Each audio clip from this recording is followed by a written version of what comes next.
What's happening, people, and welcome back to In the End Zone UK. This is podcast number 9, and in this one, we will be looking back on a story-filled Week 8 in the NFL. Yes, that is Week 8, so that does mean that we are now officially halfway, basically, through the NFL regular season. And what a season it has been so far. But before we get into that and into this week, let me introduce the second half of the In the End Zone team. Across the screen from me, it's Big Dave. How's it going, Big Dave? Yeah, we're all good. All good this end. Ready to talk through, what has been a very, very action-filled last couple of days and last week. It really, really has. So, as I said, it's been a hell of a season so far, but it has been a hell of a week. So this episode is called Have We Got News for You? And that is because there is a lot of big stories that have broken this week in the NFL. And as Dave mentioned, more specifically in the last few days. And we're going to talk about all of the major ones right now. So breaking news, some of this stuff, it's happening as we talk, Dave. It's happening as we talk. So we're going to go through, have we got news for you? And the first one we're going to explore, and it's not a nice one to have to do, but it's going to be a big story for a long time. So Henry Ruggs III from the Las Vegas Raiders was in a road traffic collision in Las Vegas where he hit another car and killed the passenger and a dog who were in the other car. And he was also found to have been drink driving. And that is just it's a horrendous thing to happen anyway, isn't it, Dave? But to happen in that manner, driving under the influence, I mean, such a sad story, obviously, for the family involved and the people affected. But also, if we're talking about it from a football perspective, what are you doing, Henry Ruggs? Yeah, what an absolute dick. There's no two ways about it. When you're superstar, when you're a star wide receiver for a franchise that's basically moved, like Las Vegas moved heaven and earth for the Raiders to come play there. They're not paying any tax. There's so many things they've done to get a football team in Las Vegas, and when you're the sort of star wide receiver for that team, you're getting paid millions of pounds. If you've had a drink, don't be a dickhead. Ring an Uber. I read somewhere today that the NFL have got a taxi service that they can use when players are stranded or whatever. Yeah, I'm not surprised, and so they should. Yeah, just ring that up. Why drink drive? And if you're gonna drink drive, which you shouldn't do anyway, if you're gonna drink drive, don't do it at 150 miles an hour. Fuck. What? 150? How fast was he going? 156 miles an hour. 156 miles per hour, man. And I think I think the other car was stationary as well. So he's very lucky that he's not dead. I mean, there's no way on this planet that he's playing football again. No chance. He's going to prison. I think that the sentence carries. I think death by dangerous driving is a 2 to 20 year sentence. Right. But I think I don't know if that includes also being drunk. So I don't know if that's a separate thing that goes on top of it. But he was twice the legal limit. He's an idiot. Obviously, the Raiders, they've released him now. They've caught him already, haven't they? So he's on his own ears. I mean, he's got the pennies to pay for a decent solicitor, lawyer. But I mean, what an absolute douche. Yeah, I mean, there's no excuse for it. The guy came out of the draft. I think he was paid $8 million guaranteed in his first season because he was drafted relatively high. So the guy's got money, and I can't believe he was driving 156 miles per hour. That is just, I mean, where is that acceptable? Nowhere apart from on a racetrack. That is a fast fucking car to be going at that speed. And if he hit the car stationary as well, like you said, he's lucky. Well, yeah, he's lucky not to be dead. And technically, he should be the one that's dead, not her. Yeah. Which is savage. So some real sad news to start the week anyway. From that perspective, how it affects the Las Vegas Raiders. Well, they cut some twat off their roster basically, and they move forward. They've got some pieces in place to be able to get by. But he was a star receiver for them. He was somebody who definitely drew some attention and was able to. He was a big play machine. Very, very fast. Clearly. too fast. So that's ironic, isn't it? Very. So that was the big piece of news this week, or one of. The second, back to football. Second big piece of news is the man that we've been speaking about week in, week out, giving endless praise because he deserves it. But King Derrick Henry from the Tennessee Titans is probably out for the season now with a broken foot. And Dave, I know that we've both absolutely gushed over him over the last few episodes, but you've also got him in your fantasy team as well, haven't you? No, not anymore. I've dropped him. But yeah, no, it's for the Titans. It's such a big. I mean, they've signed Adrian Peterson. So, yeah, no, I've taken him in fantasy. Have you? Yeah. So yeah, they've lost their key weapon. I mean, they've obviously got some. They've obviously got Julio Jones and AJ Brown, so they've still got the threats down the field. But without Derrick Henry, who you have to account for on every play that he's in, it's just going to mean they're going to get double teamed, and it's more likely they're not going to have the yards that they've been getting. And I don't think the Titans' offensive line is like the Browns, is like the what we're going to find out if it is. If it's like the Browns, if it's like the San Francisco 49ers, where you can pretty much plug any running back in there and they're going to get you 100 yards. Because Derrick Henry's special, do you know what I mean? You see when he's running past people, handing people off, nobody else can do that. Because if they could, we would see it happen. Yeah, we don't. Exactly. No, I think you're exactly right. He's not a plug-in player, is he? He's an impact player. He's a dominant force. He's the heartbeat of that team. There is no two ways about it. Like we've said in many a podcast already, how many wins would the Titans have if they didn't have him? Well, we're going to find out, right? We're going to find out, because Adrian Peterson, I mean, like I said, I picked him up in fantasy kind of as a bit of a joke, because I just thought, well, if it is partly to do with their offensive line, maybe he'll get some yards, and I've got no running backs in my fantasy team. But ultimately, Derrick Henry is a special player, and he does special things. And I personally think that it's a really shit thing to happen for football this year, because he was on pace, to be a potential MVP, or at least an offensive player of the year. He was going to break some records if he kept his pace. It's a shame, because the guy's he's an absolute baller, and I don't like seeing injuries in general, unless it's to the Cowboys. But yeah, it's a shame that he's going out. I'm actually pretty upset for him and for the league, because he's just a player to watch every year, and he plays great football. Yeah, it's upsetting. Indeed. We'll get over it. Whilst we're on the topic of injuries, then the other injuries and breaking news for this week. So Jameis Winston for the New Orleans Saints is out. Their starting quarterback has sprained or strained an MCL in his knee, and he's out for the season. That's a pretty big impact for the Saints, right? Though, because I mean, he's not fantastic, but he's a quarterback. Yeah, I mean, you saw the difference. I mean, if you watched any of their games, I watched them when we beat them. That when he's in, he can throw the ball 70 yards, and the person who is going to be replacing him can't.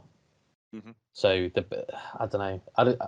Their hopes of getting to the playoffs, I think, have gone downhill now. Mm-hmm.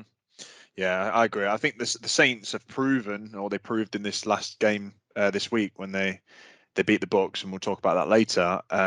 They've proven that they can be a very stout defense and win games, on one side of the ball. But to win championships, you need to be able to do both. And they've got Trevor Siemian as a backup, and they've got who's their gadget player who we hate, Taysom Hill, who's probably not going to get many. He's going to get more snaps now, but I won't be playing him even ahead of Trevor Siemian, because the guy can't throw.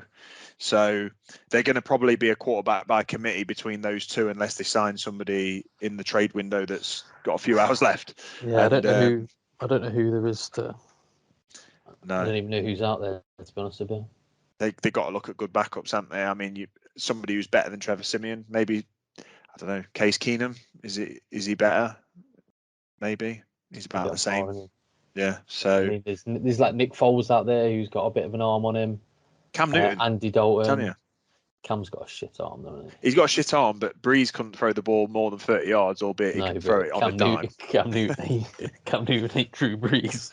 No. I don't know. I I'd think still take him then. You've got to at the look at same- the backups. I think that there's some good backups. Andy Dalton. I mean, Mm-hmm. I don't particularly like him, but he's definitely an upgrade in the two they've got. Yeah. Mitch Trubisky. There's players out there, you know, that they could probably go and get. Yeah, no, you're right. You're right. Daniil Hunter for the Vikings. He's out again. So he was out all last season with a neck injury, and he's just got fit. And I say fit, the man is an absolute specimen. But it's not preventing him from tearing his shoulder, and he's out for the season. Went out the early doors of the Vikings game. It's a shame again. He's in my fantasy team, and he was dominating on that defensive line, but he's out, so that even further diminishes the Vikings' potentials this year, because he's one of those players that can make an individual difference in a game. You know, I'd say second to sort of Myles Garrett on the edge, and maybe Joey Bosa and Nick Bosa. I'm putting Daniil Hunter in that conversation. So yeah, definitely. Yeah, so that's a big shame for the Vikings. I think they're going to feel that more than it's recognised in the NFL, because he has got about 8 sacks this year, or 7. And when I watch the Vikings, which I tend to because I do enjoy watching the Vikings, he's always there or thereabouts. You know, one of those players that causes havoc, even if he doesn't get on the stat sheet. You know, he's in the quarterback's face when he's throwing, or he's double teamed, so it allows the team, you know, to free a few men up. So I really think it's going to be a potential big issue for the Vikings that might not be able to play through. Another injury, the Packers, Robert Tonyan, their tight end. It's not as big an impact, but they don't really have much talent behind him in the offense. As Robert Tonyan went down with a season-ending ACL sprain as well. So the Packers, you know, as strong as they are, they've just come off a win against the Arizona Cardinals, which was a good win considering the circumstances. Do you think that's going to slow them down? Not really. No. He wasn't as though he's not Gronk, is he? It wasn't as though he was being used. He come up with some big plays in that game, and I think he probably has 1 or 2 big catches a game. But it's Aaron Rodgers for him doing it, so yeah, he'll find someone else. Yeah, he might trade Evan Ingram to him. You never know.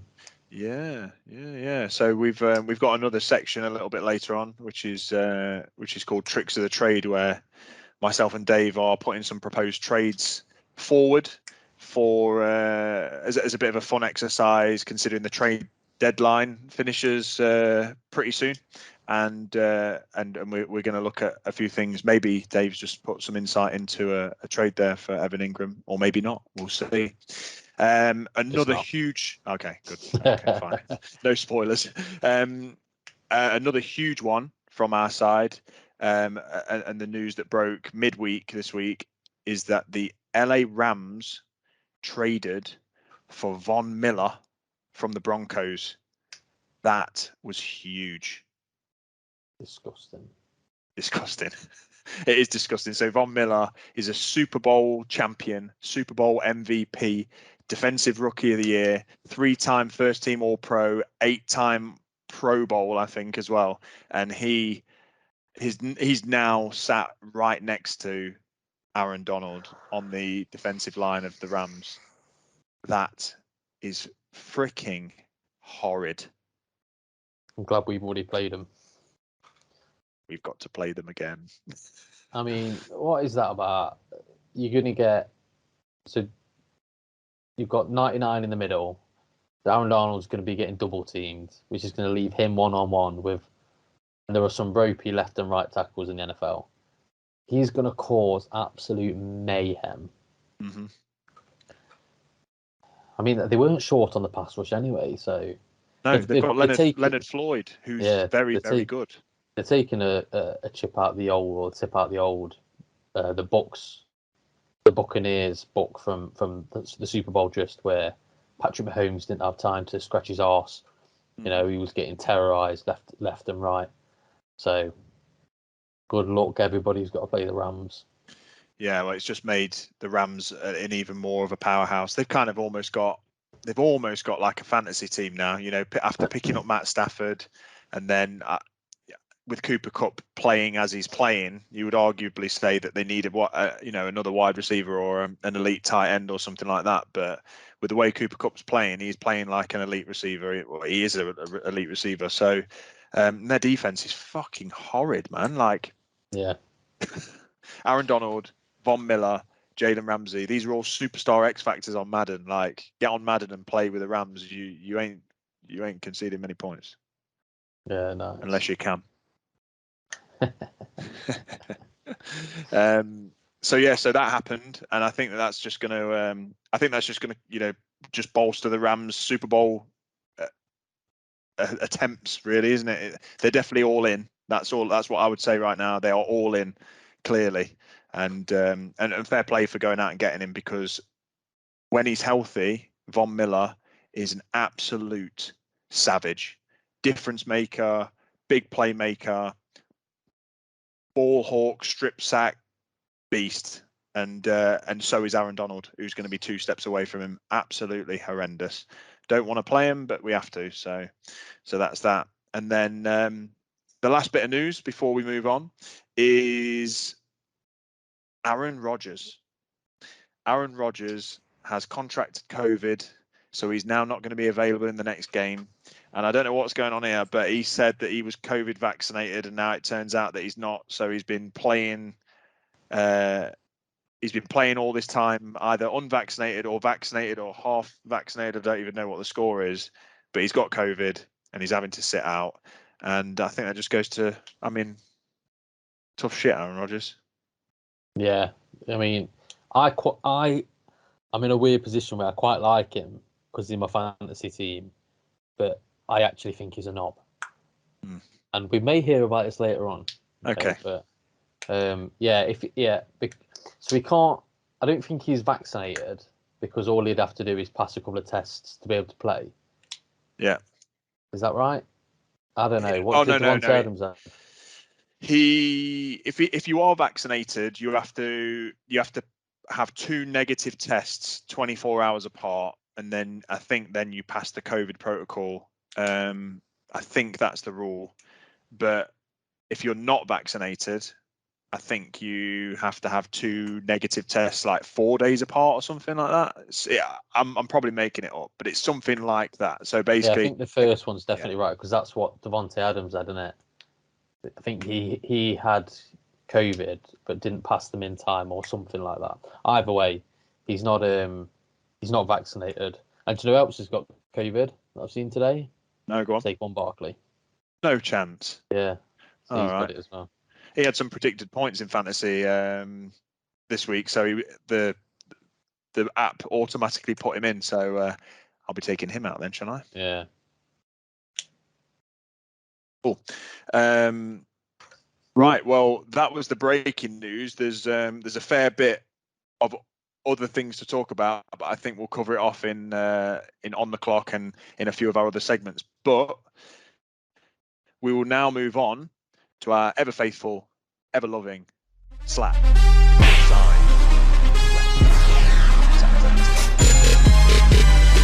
Right then, Dave, slap or sign. We're going to get straight into it. And we're going to get straight into the NFC. So can you please tell me who from the NFC you are going to sign this week? From the NFC, I'm going to sign a little man, tiny man. A tiny man by the name of Cooper Kupp. Again, he's having a career season. I think it's because they've plugged in a far superior quarterback to what they've already got, or they had before in Jared Goff. Now they've shipped him off to Detroit, and how are they doing? 0-7 or 0-8, whatever they are now. You put in Matt Stafford or Stat Padford, because he used to pad his stats when his team were down, like Dak. And Cooper Kupp has turned into this super amazing, I don't know, wide receiver that he's just doing it all. And at the minute, with the amount of injuries that the Giants have got, I would love a robust wide receiver that can stay healthy and catch some balls, because that's at the minute it's costing us games. So that is who I would sign from the NFC. It's a good sign, and he can do everything, can't he? Line him in the slot, line him out wide. He can even take things like jet sweeps. He's just a utility player, but also a very good receiver. So yeah, nice. Okay, so NFC sign is Cooper Kupp, and your NFC slap, please, good sir. I'm going to slap the Green Bay Packers as an entirety, as an organisation, as every player going that's ever played for them, apart from Blake Martinez, who's the GOAT of middle linebackers. I'll have nothing bad said about Blake. The Green Bay Packers are the most frustrating. I kind of want to slap the fans, but as an entirety. So anybody who's ever said, I really like the Green Bay Packers, I'm going to slap them. Because they are the whingiest bunch of bitches I've ever met. Like, this is what I mean about Rodgers. So I like him because he's in fantasy. If he wasn't in my fantasy team, I'd hate him. He got sacked on a play. He got dragged down from behind. The player who took him down from behind had his number. Had like the numbers on his back of his jersey. Was pulling him down, which is a legal tackle. Yeah, legal. Yeah, he's not. I think he must have thought he was getting horse collared, which is a tackle where you grab either the top of the jersey or the nameplate and pull him down. So he's turned to the ref as he's being sacked and tackled from behind with his arms out, basically pleading and crying like a little bitch. And the player's not even been blown dead yet. He's just so frustrating. And the Packers fans and stuff like that, they just need to... I cannot wait. I want to see him firstly get absolutely dismantled this weekend because Rodgers ain't playing. And then I would love for them, once Rodgers moves at the end of the season, because he's going to go somewhere else, he's probably going to take Devontae Adams with him. But I think either at the end of his contract, or he might have just been paid. I don't know. But hopefully he goes with him, because nobody's going to want to play there without a good quarterback. Devontae Adams needs paying this year. So. Yeah, so guess what? He's going, because he ain't going to want to play with Jordan Love. And I hope they live through what I've lived through for the last 5 or 6 years, which is absolute mediocrity. Heartache. Every week you don't even understand it. And the Packers have never had that, though, have they? No. Brett Favre to Aaron Rodgers, Super Bowl to Super Bowl. Yeah, well, guess what? That's not the way the NFL works, and eventually it catches up with you, you know. And this week they should not have beat the Cardinals. The Cardinals kicked himself in the dick twice, once with an interception, and then the other with so both of them off Rondale Moore's hands. So an interception off his hands into a Packers player, which gave him the ball on the 25-yard line. They punched that in, and then another time it was a muff punt, and they got the ball on the 1-yard line. Yeah, without them 14 points, you get destroyed. Yeah, they did not play well, and I cannot stand the smug shitbags that support them. Yeah, no, I feel you. No, if you've got a problem with that, at me in the comments. Not scared. Come at the comment section. Yeah, please. Yeah, definitely. I mean, I'm wrong. I absolutely agree, and like, you know, I would say otherwise if I didn't. As much as you're a scary man, Dave, but I would have to agree. The Packers they seem this season, and they always have, but they've always had the Patriots to be compared to. They always seem to be on like that favourable side of a matchup, that favourable decision, that whingy quarterback. Like they always have whingy but amazing. You know, there's no two ways about it. Rodgers is fantastic, but he pisses me off. You know, I've said it numerous times on the podcast. He pisses me off because he's just a whingy motherfucker. And now he's been, you know, he's caught out having COVID. He's obviously clearly not done the things that he said he's going to do. This is what makes me not like Aaron Rodgers. I just feel like he thinks that the rules don't really apply to him. You know, he gets his best mates signed to football teams. He won't play if he doesn't want to play. It will go off halfway through a game because they're being blown out and he's having his ass handed to him. He's just, he ain't, well, I was going to say he's not a man, but he's just not, to me, that whole football player that you need from, he's not really a leader. And you need a leader from a quarterback.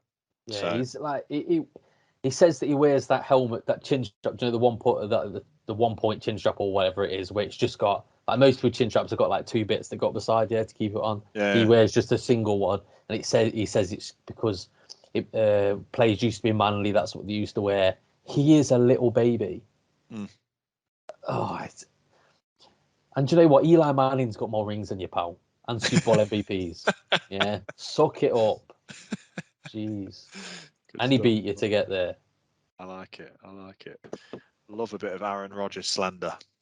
Okay, we'll stop on that one and we'll go to the AFC. So moving across the AFC, please can you give me your AFC sign?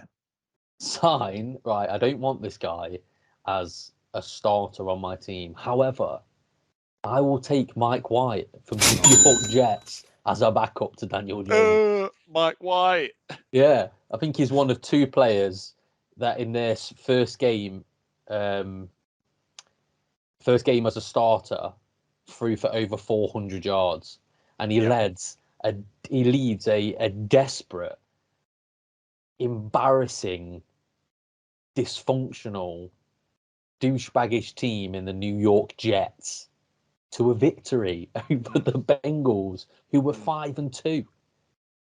Yeah, just coming off a win They were against the top Ravens of the AFC. They were the top. They were the number one seed in the AFC until they came up against the lowly, woeful Jets and get beaten. And I mean, fair dinkum to him. I think he threw 2 interceptions early on, but then to throw over 400 plus yards as a rookie. I mean, he's been in the league 3 years, I think, but that was his. I think these are the first 2 games he's played. Like the game last time he came on. Because this was definitely his first start, wasn't it? Yeah, because Zach Wilson had got injured. But I mean, what do you do if he continues to play well? He's only young. I mean, if he continues to play well and they win a few games, you've got to start him. Yeah, no, totally. I think it's a really apt sign for the week. I see the doors falling off entirely. Like I feel like this was a fluke. I could eat my words, and he could turn into the next Tom Brady because it does happen.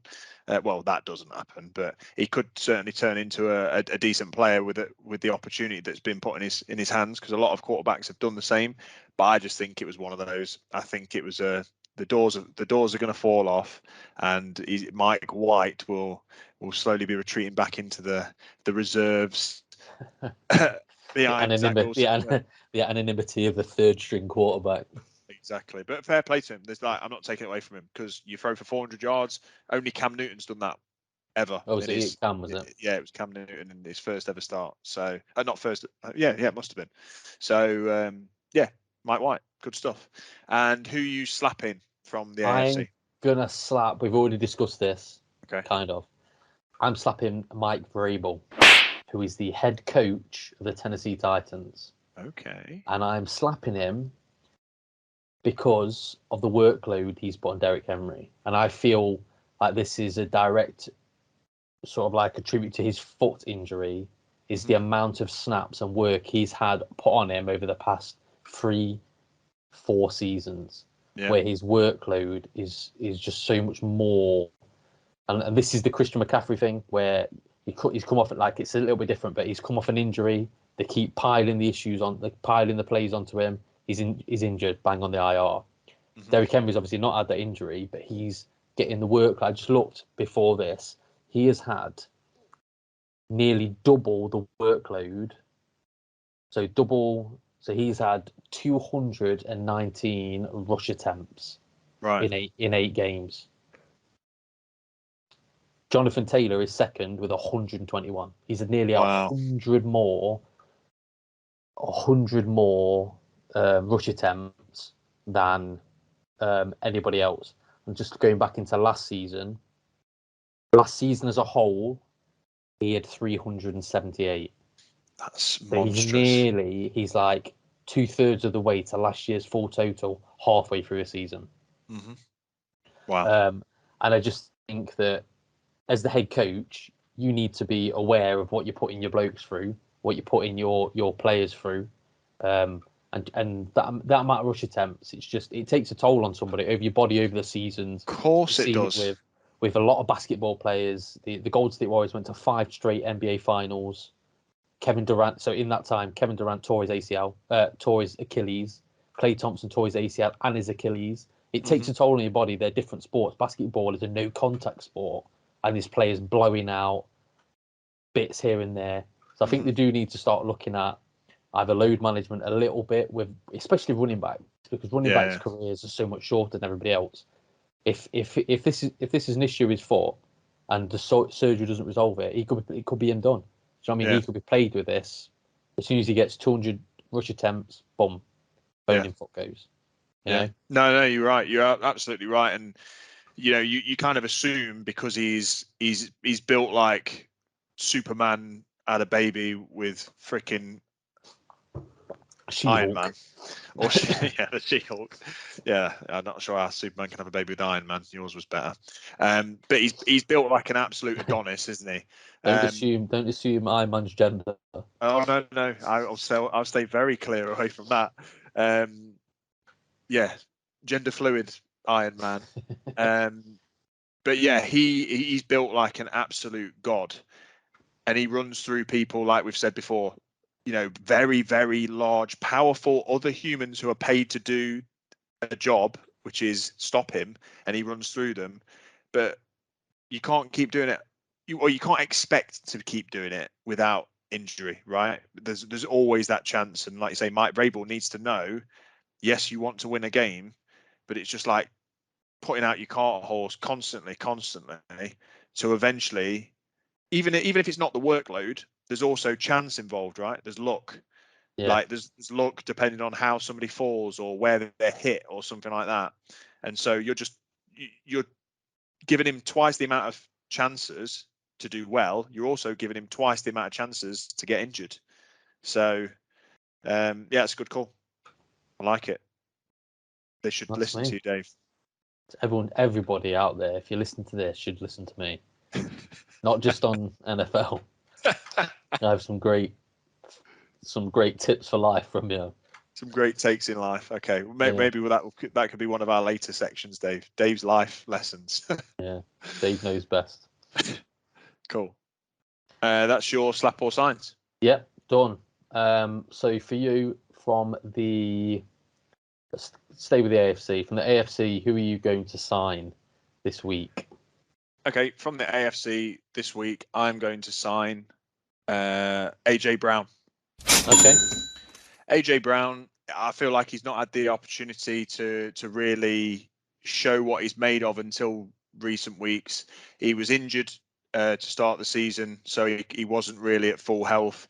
Then he got food poisoning from like some Taco Bell or something, which meant he couldn't play well against another team. And now I feel like apparently he's operating at optimum capacity, which he's going to have to now Derrick Henry's gone.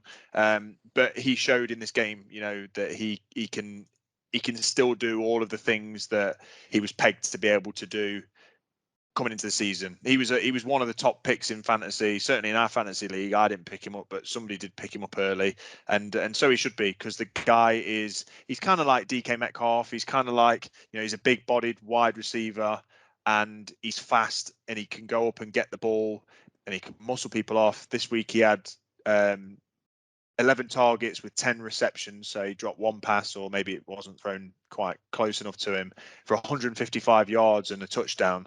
So, you're putting up 155 yards when, Derrick Henry's on the pitch, and the Titans tend to run the ball a lot. You're doing well. And I think that him and Julio Jones are obviously a great partnership, but AJ Brown at the Seahawks next to DK Metcalf with Tyler Lockett in the middle would be a formidable sight. And I just think he's a great player, and I'm glad to see that he's showing his potential now, because he's had a quiet season, and I think this is his coming out party, and he's gonna have to take some load now. He's gonna have to put the team on his back a little bit, because Julio's old, and he's the up and comer. So take ownership, score some touchdowns, boy. Yeah, no, he's a great option to have on any team, but especially, I mean, with him and Julio Jones, it's pick your poison with them, isn't it? Like, what I say, it's going to be tough now with Derrick Henry out for the season. We're going to truly see what they can do. I'm just hoping that Tannehill doesn't turn into Miami Tannehill. Yeah, same. Which is garbage Tannehill. Yeah, could be a real problem for them. So that's your sign from the AFC. Indeed. Who are you going to slap? I am going to slap the aptly named Chris Blewett. Chris, as if this guy's name is Chris Blewett, and he's a kicker, and he misses kicks all the time. Like, you can't write that name. So his name is Chris Blewett. Most people won't even know who he is, but he has had more blocked kicks than field goals made this season so far. He's only took over the job for 2 games, and he just can't kick. Basically, when you've had 3 blocked kicks, something's wrong there, because basically you're not doing what you're supposed to do. The kicks must be like line drives, low, Yeah, just etching above the offensive line, because those guys are big. Don't get me wrong, 6'5", 6'6", 6'7", maybe, but you shouldn't be kicking a ball that's supposed to be going 45 yards over a post and it only just be shaving the heads of the players in front of you. So yeah, yeah. I think it'd Chris be Blewett. interesting to go on. No, I was just Sorry, going to say Chris Blewett. Chris Blewett. That's it. Oh, He's a kicker for the Washington football team, and they need to get a new one quick. yeah, I interrupted your punchline there. Yeah, what? It'd be interesting to see what distance he's had them blocked from, because I suppose if they're like 55 yards out, you might need to start it low and just absolute blow the leather off the ball. But if they're chip shot, like field goals from 25, 30 yards, how are they getting blocked? I don't know. That's the Washington football team. Yeah, I was just looking for it. I can't find the length of the kicks, but either way, I get what you're saying. Even if they were far out kicks, you might have to start them low and let them rise or whatever. But ultimately, you know what you're doing as a kicker. You're a professional. Like, that's all they get paid to do. They don't do anything else. Like, you've just got to be able to kick the ball over somebody's head. What a so, sorry, Chris Blewett, you're out. You're getting a slap. Yeah, what? It doesn't say. Yeah, what an absolute weirdo. What a weird name as well. I know. He needs to change his name, because you cannot be called Blewett. No, and be bad. Like you could be like ironically or iconically good, but your name be Blewett. Yeah, like you could be called Blewett if you never blow it. Yeah. But when you blow it and you call Blewett, that's it. Like Rodrigo Blind and shit is actually a very good, very good kicker. He is. Blankenship. He's injured as well. Poor. Right, that's the AFC. What about the NFC? Who are you gonna slap from the NFC? So in the NFC, I'm going to slap Dan Campbell. Dan Campbell, the Detroit Lions head coach. Now, this is just not fun anymore to watch, because the Lions are in turmoil. They are 0-8. They have not yet won a game. I don't mind that, in the fact that, some teams are shit and some teams lose games. And the Lions actually, to this point, have remained competitive in a lot of their games. However, they lost this week to the shoddy Philadelphia Eagles, and they didn't just lose, they got pounded. They got pounded 44-6 by the Eagles, who I genuinely believe that if our friendship group put a team together on the off chance, I feel like we'd be able to beat the Eagles, because the Eagles are shit. Now, to lose to the Eagles, you must be royally turd. And so the Lions must be royally turd. And how do you be royally turd? Well, it must start from the very, very beginning. And that is with your head coach. But he has won games with the Rams, and that was under Sean McVay. So I think that Dan Campbell has got a massive issue. It's his first season in the NFL. He's clearly out of his depth. And he needs to find a way to get a win, because if he doesn't get a win, you can't justify keeping a head coach that can't win a game. Definitely not. So I'm just looking here at his coaching record. He coached Miami as an interim head coach in 2015, and he went 5-7, Mm-hmm. and they finished 4th in the AFC East. So his record is 5-15 as a head coach, which is obviously garbage. Mm-hmm. But the Lions have like been in games. It's just I think clock management let him down a couple of them, which is all coaching stuff. Yeah. I mean, yeah, he just looks, and then he's blaming, like, even if everyone knows what Jared Goff is, he's a turd of With a arms. quarterback. Yeah. But, or maybe he's a normal human with hands, with fingers of turds who can't throw properly. But he's been to a Super Bowl, so he must be like, he's better than Mitch Trubisky. He's capable. He can. And in the last few games, he's done okay. He's also done some shit, but yeah, he's done okay. This is what I'm saying. This is why I genuinely do believe at this point in the season, when you're 0-8, I feel like it fundamentally comes down to more than just, your quarterback or, whatever you're putting out on the field. It has to come down to some plays. And it's the Eagles, man. The Eagles. Jalen Hurts. If Jared Goff is a human with the hands of turds, Jalen Hurts is the turd that came out of that human. Yeah, he's not very good, is it? He frustrates me. Like I want to revisit. I want to get a double slap this week, or like at the end of the season, we'll have a slap of the season. I think it's going to go to Jalen Hurts. I mean, this obviously isn't the segment about him, but they put 44 points up this week, and he is absolute. Okay, listeners, they put 44 points up. Yeah. Jalen Hurts threw for 104 yards, 103 yards. Didn't throw no touchdowns. He had 9 completions. They won by 44 points. He rushed for 71 yards. He is not a quarterback. They've got Gardner Minshew there as well as a backup in Philadelphia. They should be playing him like 3 weeks ago. I cannot believe they won 44-0. And he threw for 103 yards. That is mental. He didn't even rush for a touchdown either, did he?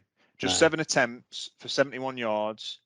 So as a quarterback, he had 170 yards total in a game where his team won 44-6. And the person whose team scored 6 points threw 222 yards. So, yeah, he threw over double the amount of yards that Jalen Hurts threw. They scored 38 more points. Yeah, that's shocking. What a terrible affair between both players, both quarterbacks, both coaches. That's a game that needs to be just dumped into the garbage bin. We haven't played the Eagles yet, but I feel like we're going to, like, I don't want to say it because it might come back and bite me in the arse, but I think we're going to beat the Eagles both home and away quite comfortably. So do I, because they aren't good.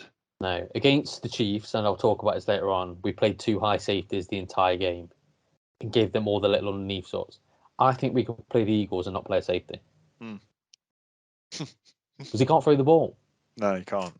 It's terrible. I want to find his season stats, but I can't. Yeah, we'll look at them towards the end of the season. I'm sure they're not going to be they're not going to be good. So yeah, I am. I don't know what I just did then. Oh, I slapped Dan Campbell. Yeah, we got a little bit off topic there, but shitters.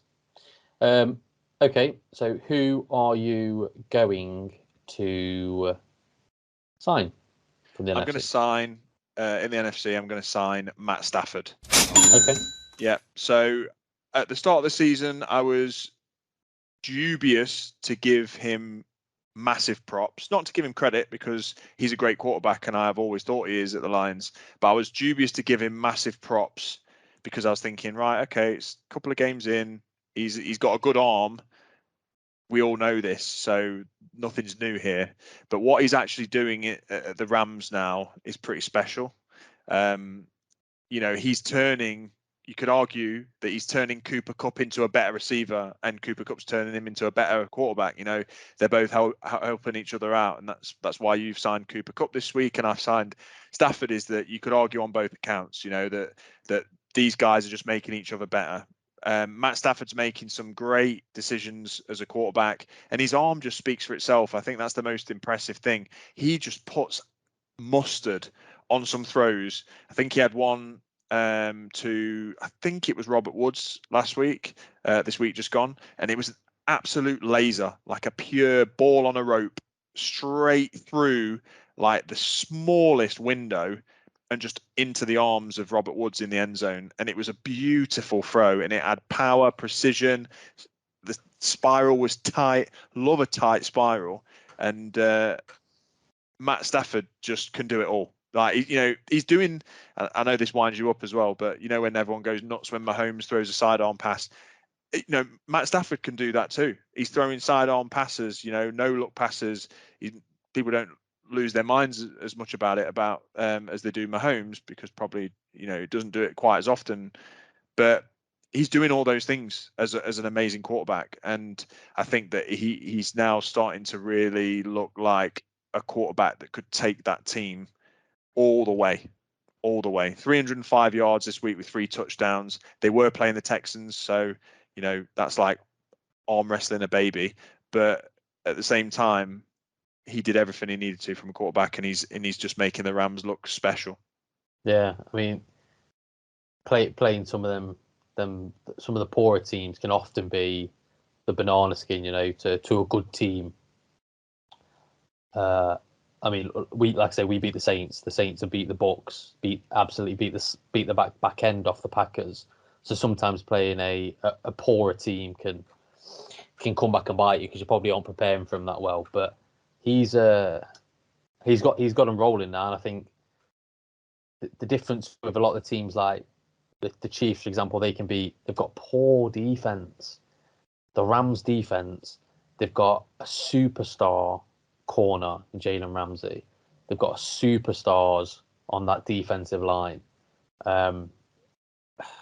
It's going to be tough. It's tough for teams to beat them, because you can't really slow them down, because they can score points like that. You know, they want to. Like when the Texans had the Chiefs down, didn't they, by 24 points? They'd beaten them like 24-0 in the playoffs, and the Chiefs come back to score like 45 points or something, unanswered points.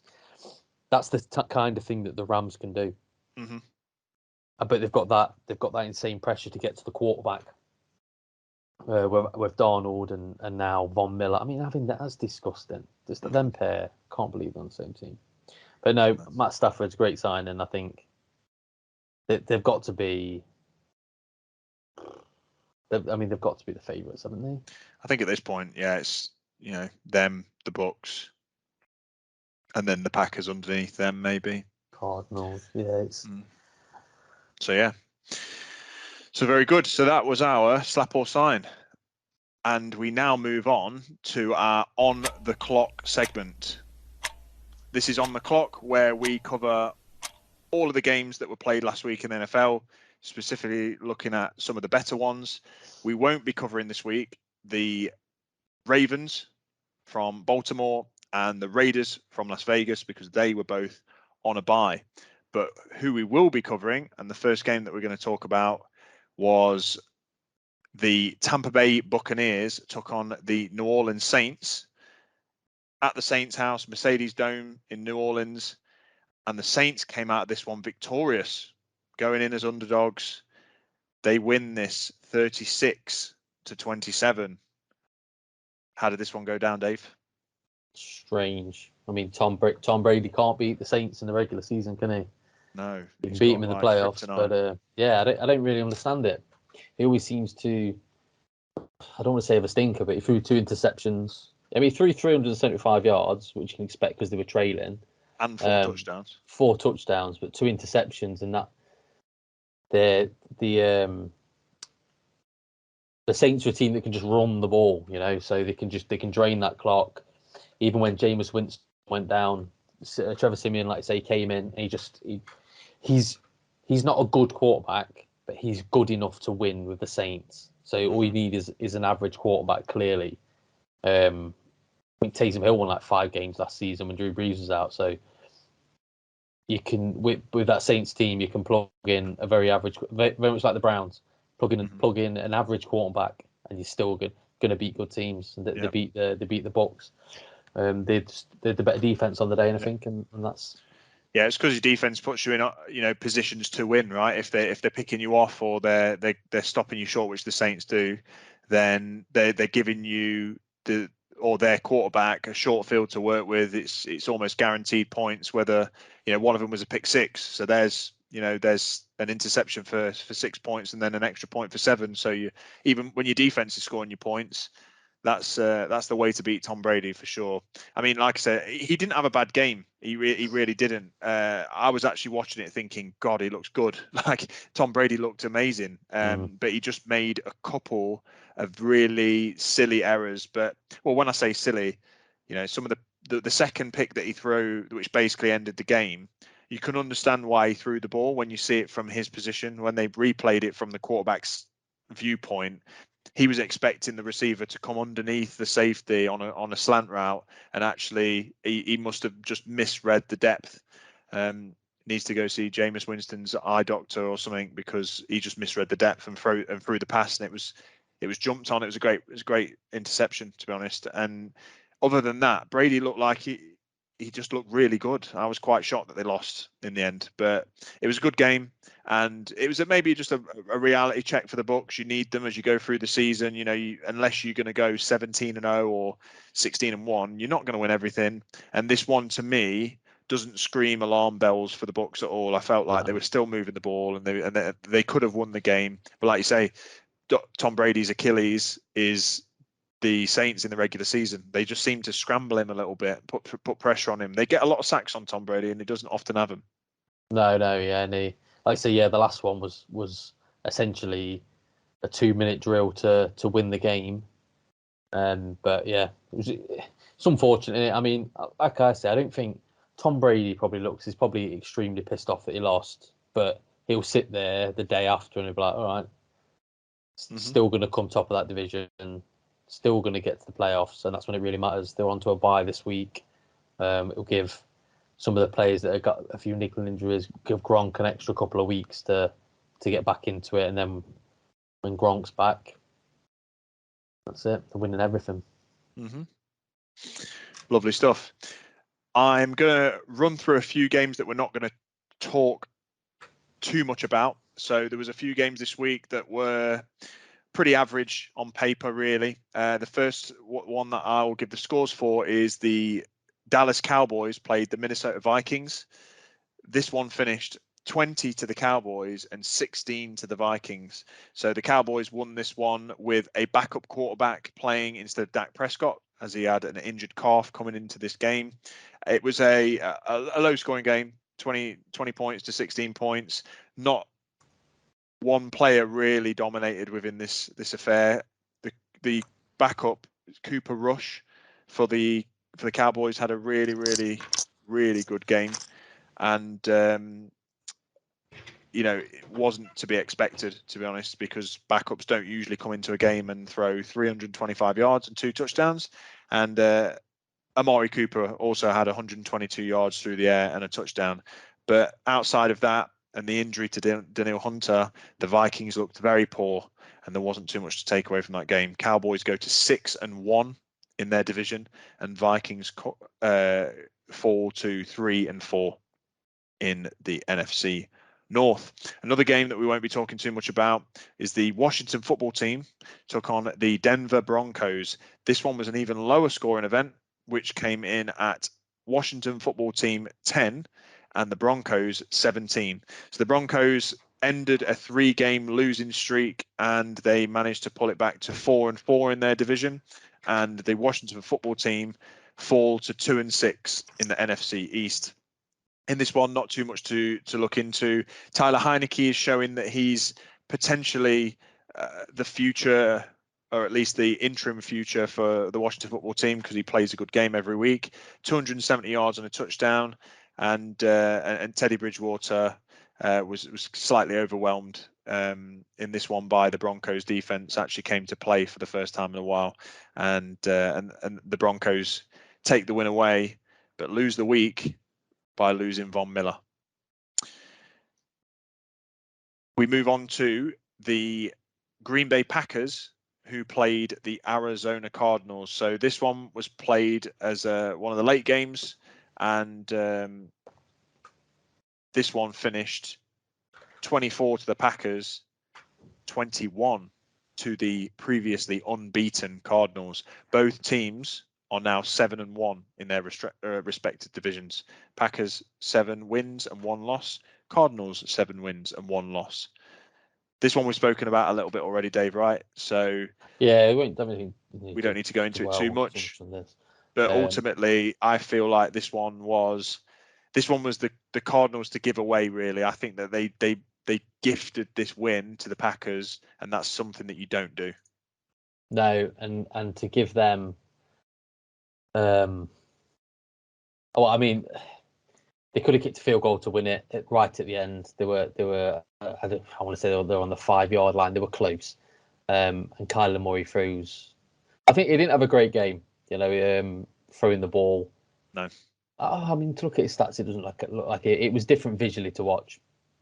He had 22 completions of 33 attempts, 274 yards, and 2 interceptions, no touchdowns. But he threw a red zone touchdown on the final play of the game, which I stick pretty much for the Packers. They drove the entire way down the field on maybe two or three plays. Oh, red zone interception. Sorry. Yeah, at the end. Yeah. Yeah. And that's what cost them the game. I don't think AJ Green even thought he was, part of the play. The ball sailed past him. The Packers, fair play to the. I actually think he was a Cardinal, wasn't he? So he was on the Cardinal practice squad or something. Yeah, they've signed him and then he picked him off. But I mean, fair play to him. It was not an easy catch for him to intercept the ball. He's done it, and they've won the game from it. I just think they were very lucky. And like you say, I think you're right. I think that the Cardinals gave the game away, or just with 2 silly throws, and that muffed. Can't admit it was a kick or a punt, but you can't just let if you're.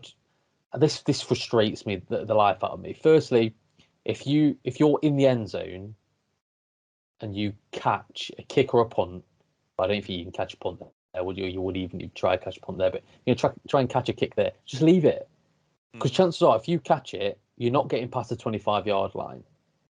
I think there's more chance, there's a higher probability that you're going to either be tackled and fumble the ball, be tackled behind the 25-yard line, so you're losing your team yards, or get the ball stripped from you. I think there's a higher chance, a higher probability of something going wrong than you breaking off and scoring a touchdown or getting it to 30 or 40.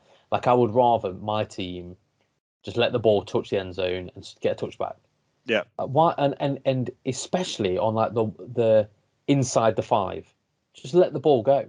Yeah. If it's a fantastic kick and it pops up and it puts you on the 1-yard line or 2-yard line, do you know what I mean? So be it. Yeah. Fair fucks to the kicker, to the punter.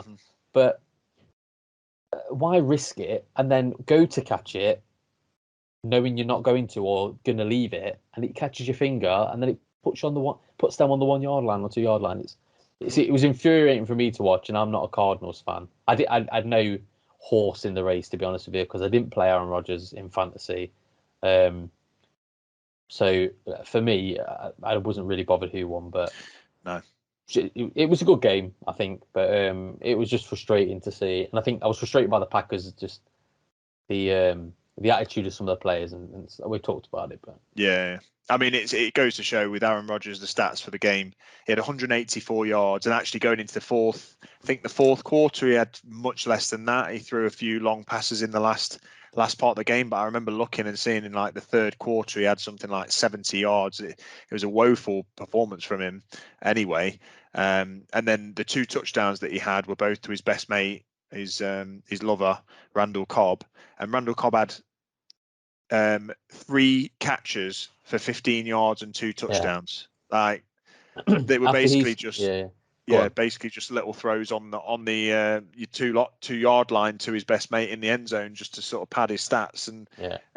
yeah, I remember it frustrates checking me. checking the fantasy score because I was like, Randall Cobb's got 2 touchdowns. Checking his fantasy score, and he had 12 points Yeah, or which is 13 points, which is and you basically the get points that you 6 get for a for the touchdown. Yeah, touchdown. So he must have caught, I don't know, yeah. but that Well, yeah, he had 15 yards for the game, so yeah, that's how much of an impact he actually made. So Rodgers could have thrown me those touchdowns, I think, and yeah, it's a shame. It's a shame, but these things happen and these games yeah. turn out this way. So that was one of the bigger games of the week, considering that they were the heavy hitters playing. We That was a also Thursday then night game, yeah. Yeah, it was a Thursday night game. Yeah, my bad. I said it was the late game, but it was the Thursday night game. The Late on Patriots. Thursday. Yeah, the Patriots played the Chargers. The Patriots from New England played the LA Chargers.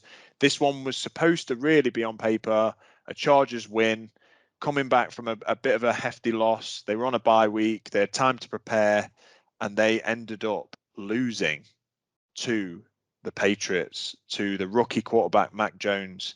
Patriots win 27-24. Patriots go 4-4 in their division, and Chargers go 4-3 in theirs, just giving Chiefs a little bit of hope and a sniff of a chance of getting back to the top. And then, I mean, this was a weird game. It was a weird game. The Patriots tried to run this ball by hook or by crook with every single player possible that they could possibly give the ball to run. I remember while I was watching it, and I just thought, how? So Deontay Harris had 23 rushing attempts. Brandon Bolden had 4. Some guy called Stevenson had 8. Some guy, Mac Jones himself had 4. So you're rushing the ball 20, 30, nearly 30 times in that game, which is, unless you're Derrick Henry, not normal. Yeah. And they win. They ground that clock out. Yeah, that's insane. Yeah, it's a lot of rushing, that is. And Herbert doesn't look like the invincible man that he looked at the start of the season. I know that we were both really impressed with him as the season began, because he came out like the Terminator and was just dropping folks. But he's not had 2 good games now. One against the Ravens, and then this one against the Patriots. He had 223 yards, 2 touchdowns, but he had 2 interceptions in this game as well, and they were stinking. One of them was a stinking interception where he just threw a bit similar to the AJ Green one, where the tight end didn't seem like he was even waiting for it, but he overthrew him anyway, and it went for a pick 6. So the Patriots scored 6 points on that drive from an errant throw by Herbert, and the Chargers just don't seem like they can get it going. Mike Williams, who was an animal coming into the season, he had 2 receptions for 19 yards. I've got him in fantasy, and he stiffed me. Yeah. It makes the Chiefs, the Chargers winning the Chiefs less impressive, especially with how the Chiefs have been playing. So it was built up as this. Oh, like Herbert's beat Mahomes, but the Chiefs team's stinking at the minute, and the Chargers team doesn't look very good either. Mm-hmm. I'm more happy for the Patriots, because it's good to see that one of the rookie quarterbacks is winning games. You know what I mean? Like he's, I don't know, Mac Jones. He seems pretty good. I don't like the Patriots at all, as you know, but I don't mind. I actually don't mind Mac Jones doing well at the moment. I think if he starts to become very good, then I'll start to hate him again. But at the moment, I don't mind seeing that development from him, because I think credit where it's due. Really, he seems like he's doing really well. Yeah. Moving forward, and we move on to the Tennessee Titans taking on the Indianapolis Colts. So this was a great game that went to overtime.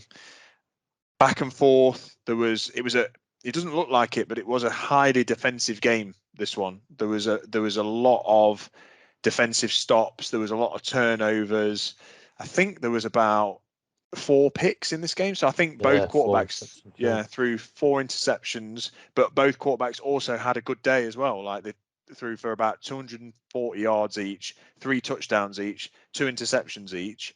And the running game, which is what you thought was going to be the dominant force in this game, with the 2 best running backs in the league pretty much going at each other, neither one of them breached 100 yards. Jonathan Taylor had 70. Derrick Henry had 68 before going down injured. And it was genuinely a bit of a battle of the wide receivers. AJ Brown with 155 and a touch, and Pittman with 86 and 2 touchdowns.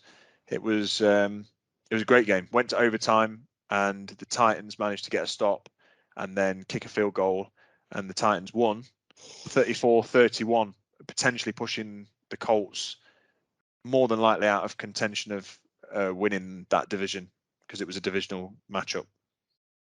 Yeah, they're miles behind them now, aren't they? 3 and they've lost that. They've beaten twice, haven't they? The Titans beaten twice. Yeah, so the Titans got the tiebreaker for sure. So yeah, it seems unlikely that I think it's the Titans division, isn't it? But I think anybody going into this, I think both of their plans were basically to make the quarterback of the opposite team beat you, and the Titans just edge out the.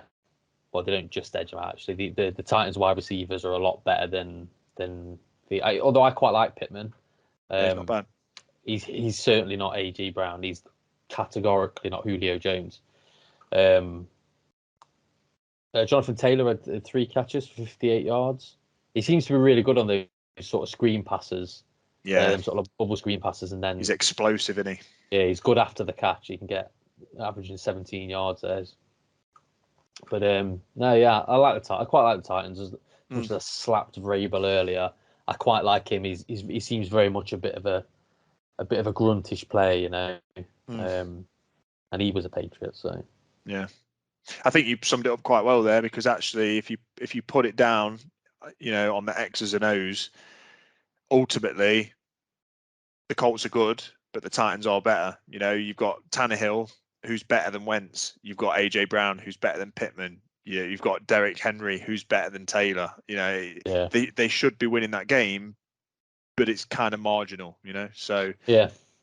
So it was a good game, and like I said, it went to overtime. So at least it was exciting. A couple of games that we will not talk about. So the 49ers, San Francisco, played the Chicago Bears. This one finished San Francisco 33 and the Chicago Bears 22.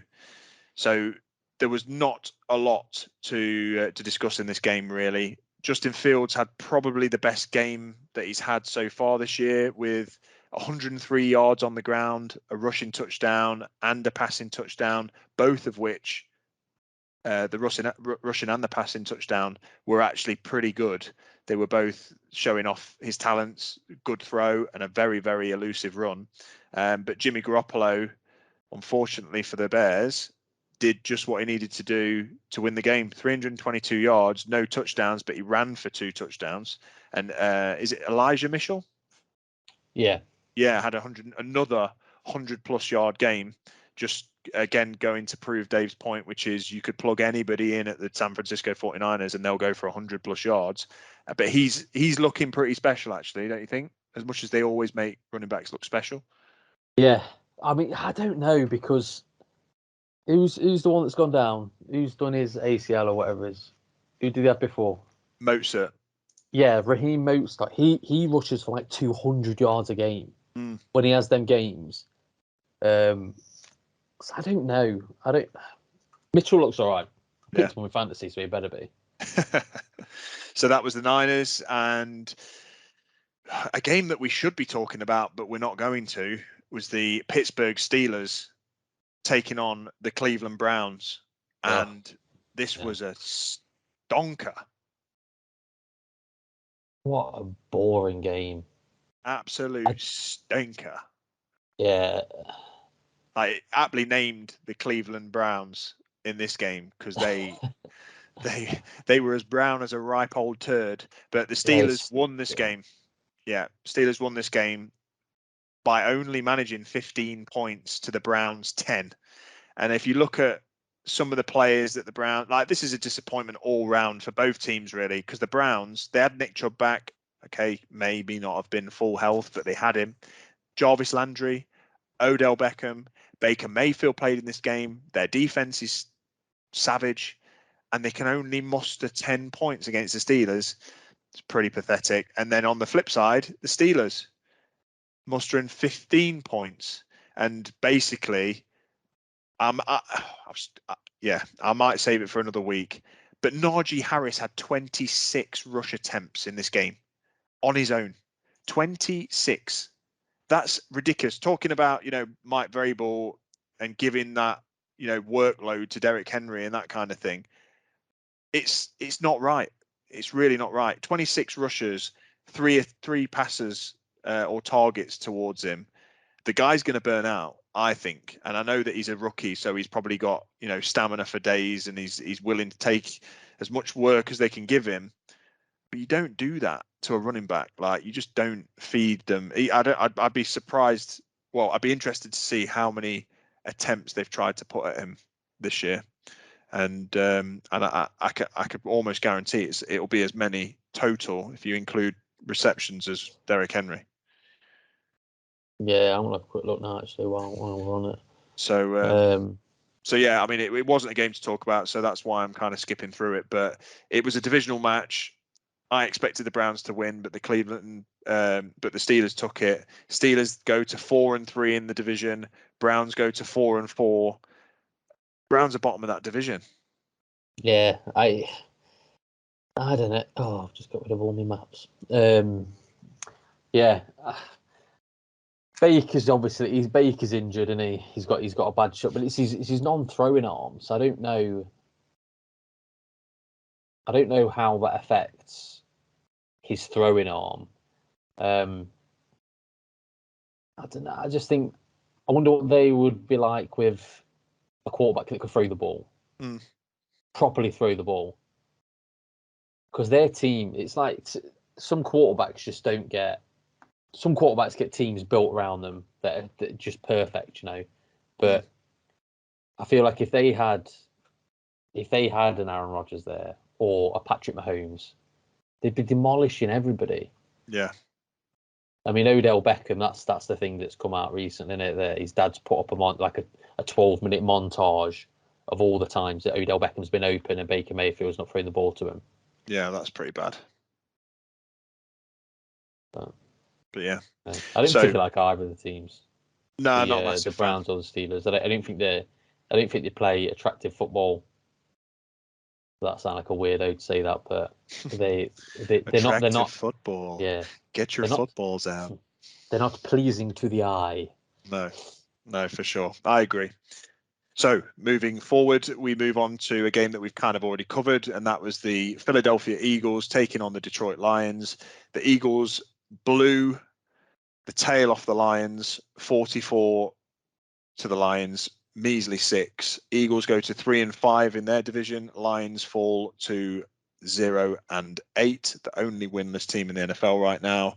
And as we said, Jalen Hurts sucks. Jared Goff sucks a little less, but the Lions suck, and so do the Eagles. So this was just a game of shit. The Dolphins played the Bills. Again, on paper, you'd have expected the Bills to blow the Dolphins out. Wasn't quite the case, but they did get the job done. So the Dolphins fall to 1-7. The Bills go to 5-2. Bills winning 26 to the Dolphins 11. There really wasn't too much to talk about in this game either. Josh Allen had a reasonable day, 250 yards and 2 touchdowns. Cole Beasley came out for the first time this year and put up 110 yards. Tua, his life was made a misery by the Bills defense. 11 points is not good for anybody. And then that was how it went. The Rams, we've spoken about this one too, played the Texans. So as I said earlier, this one was an absolute mismatch. The Rams ended up taking most of their starting players off towards the end of the game. And that was when the Texans mounted a 22-point fourth quarter, which makes the game a lot more respectable than it would have been, because it was actually 38-0 at one point. Matt Stafford had a good game. Cooper Kupp had a good game, and the Texans just padded the stats towards the end of the game. Yeah, I think they had an onside kick as well. Oh, did they? Yeah. I mean, so they actually thought they had a chance. 2 weeks. Yeah, I mean, yeah. I think they were just trying that. But that's a couple of weeks in a row now that the Rams have conceded an onside kick. Yeah, that's true. Actually, that's very true. Sean McVay needs to get that one sorted. Get his special team hat on. Stop that from happening. And last couple of games before we talk about our own, and that is the Cincinnati Bengals lost to the New York Jets. The New York Jets. And I know we've covered this a little bit in Dave's sign of Mike White, but the Bengals, who were top of the division going into this game, not in fact top of the AFC, lost to the Jets, who are very, very poor. Yep. They lost 31-34. Joe Burrow had a good game, 259 yards and 3 touchdowns. Mike White had a better game, 405 yards and 3 touchdowns. What happened there, Dave? I have no idea. I've never watched. I don't think I've ever watched a Bengals game or a Jets game in its entirety. Like normally, when I'm watching football on a Sunday, I'll have Red Zone on the TV and the Giants game on my phone playing. The Giants weren't playing till Monday night, so that gave me a free phone. Do I sit and scroll? Have a bit of look at Instagram. Thought, do you know what? Gonna watch the Bengals game, and it wasn't particularly good, but there was a lot of points in it, and it was actually nice to see a New York team win. I mean, I don't want to class the Jets as a rival of the Giants because of the Jets are the skid mark of football in the in the AFC, in the AFC and in New York, and in probably the NFL.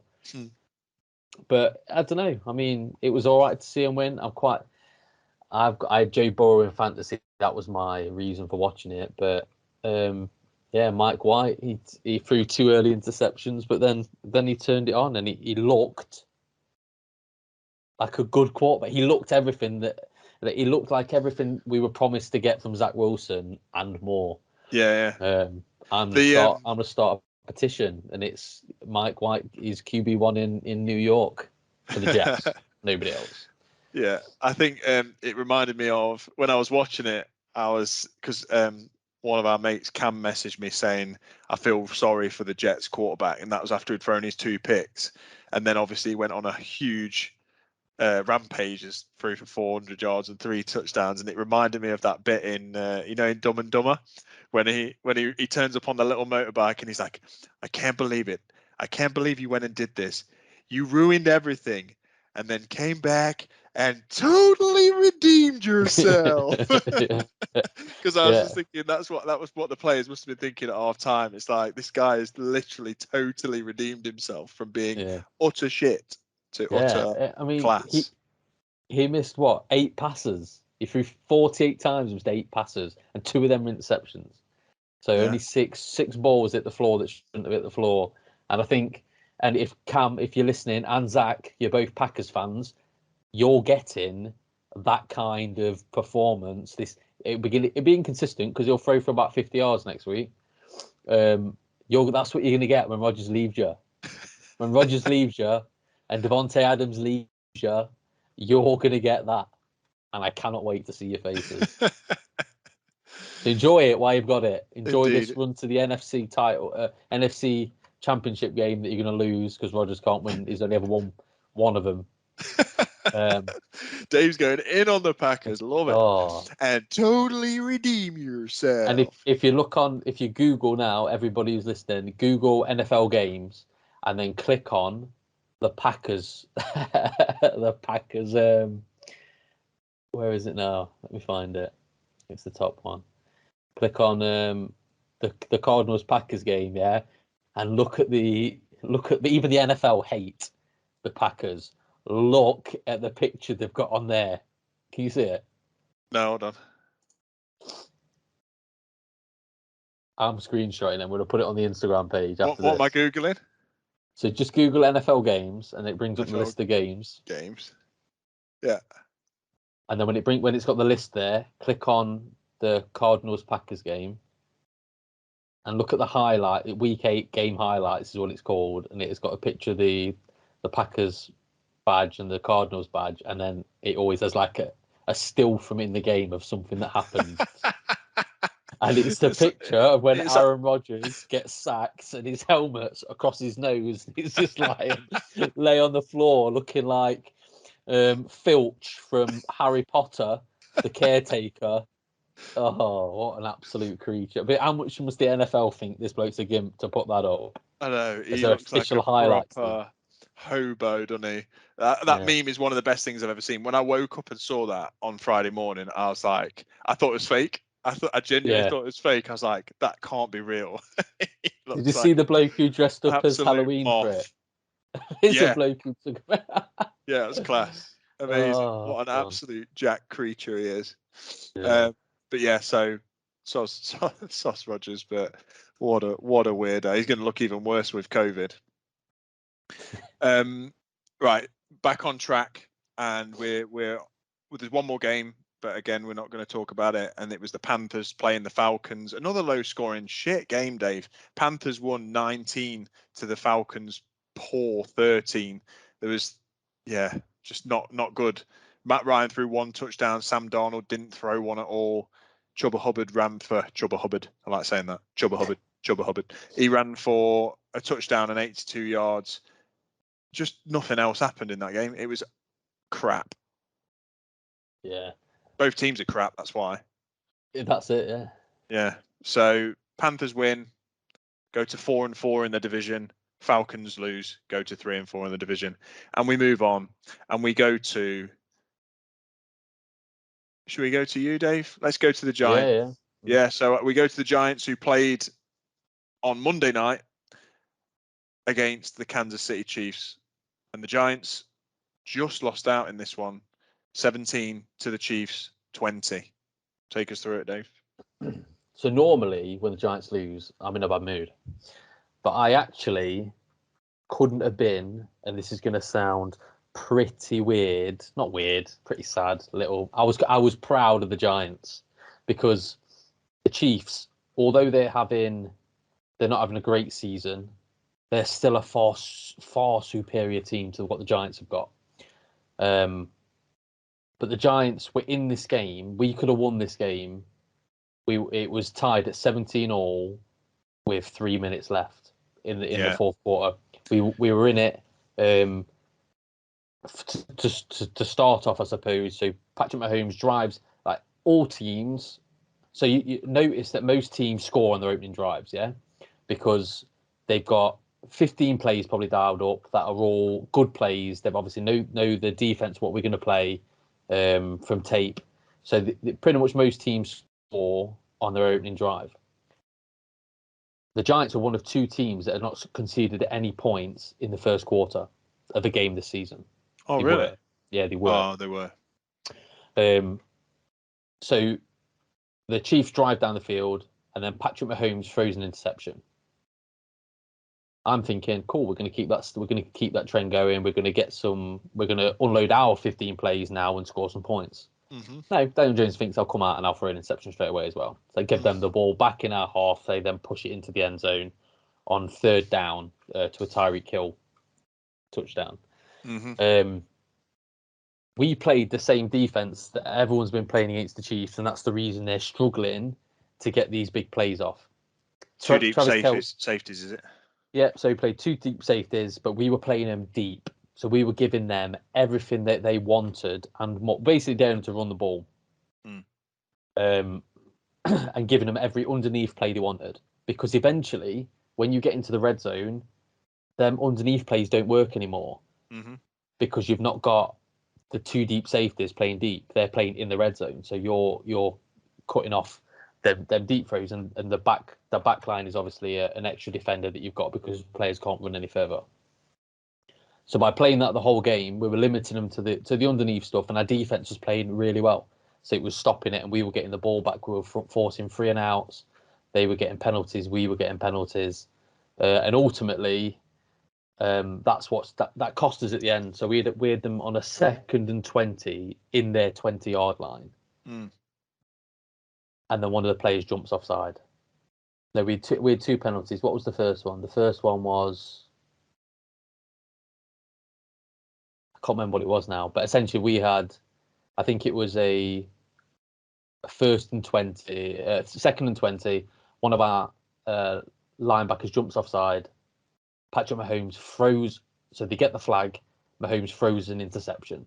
So essentially, him not jumping offside, we get the ball back on their 30-yard line.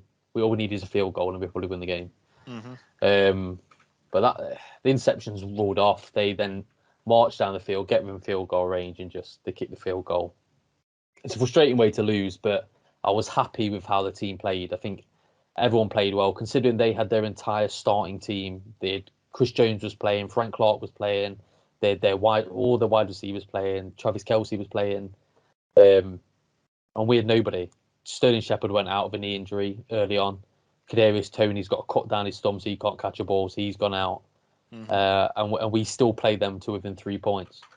Yeah, which we have a habit of doing. We have a habit of playing really good teams, with the exception of the Rams, I suppose, really close. Yeah. And we had, so I think if we've got Saquon Barkley there, if we've got Kadarius Toney, if we've got all our wide receivers playing, we could probably win a game like that. It's just frustrating. It was frustrating to see the way they played, because Daniel Jones played well.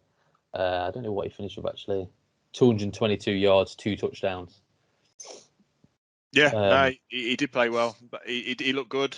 Apart from that, obviously, first pick of the game. And I think when you play against teams like the Chiefs, albeit the Chiefs aren't the Chiefs right now, there's something wrong with them. But when you can, as a Giants team right now, in the position you're in with the injuries you've got and stuff like that, if you can keep the game competitive and have a potential to win it, yes, it is frustrating that you don't win.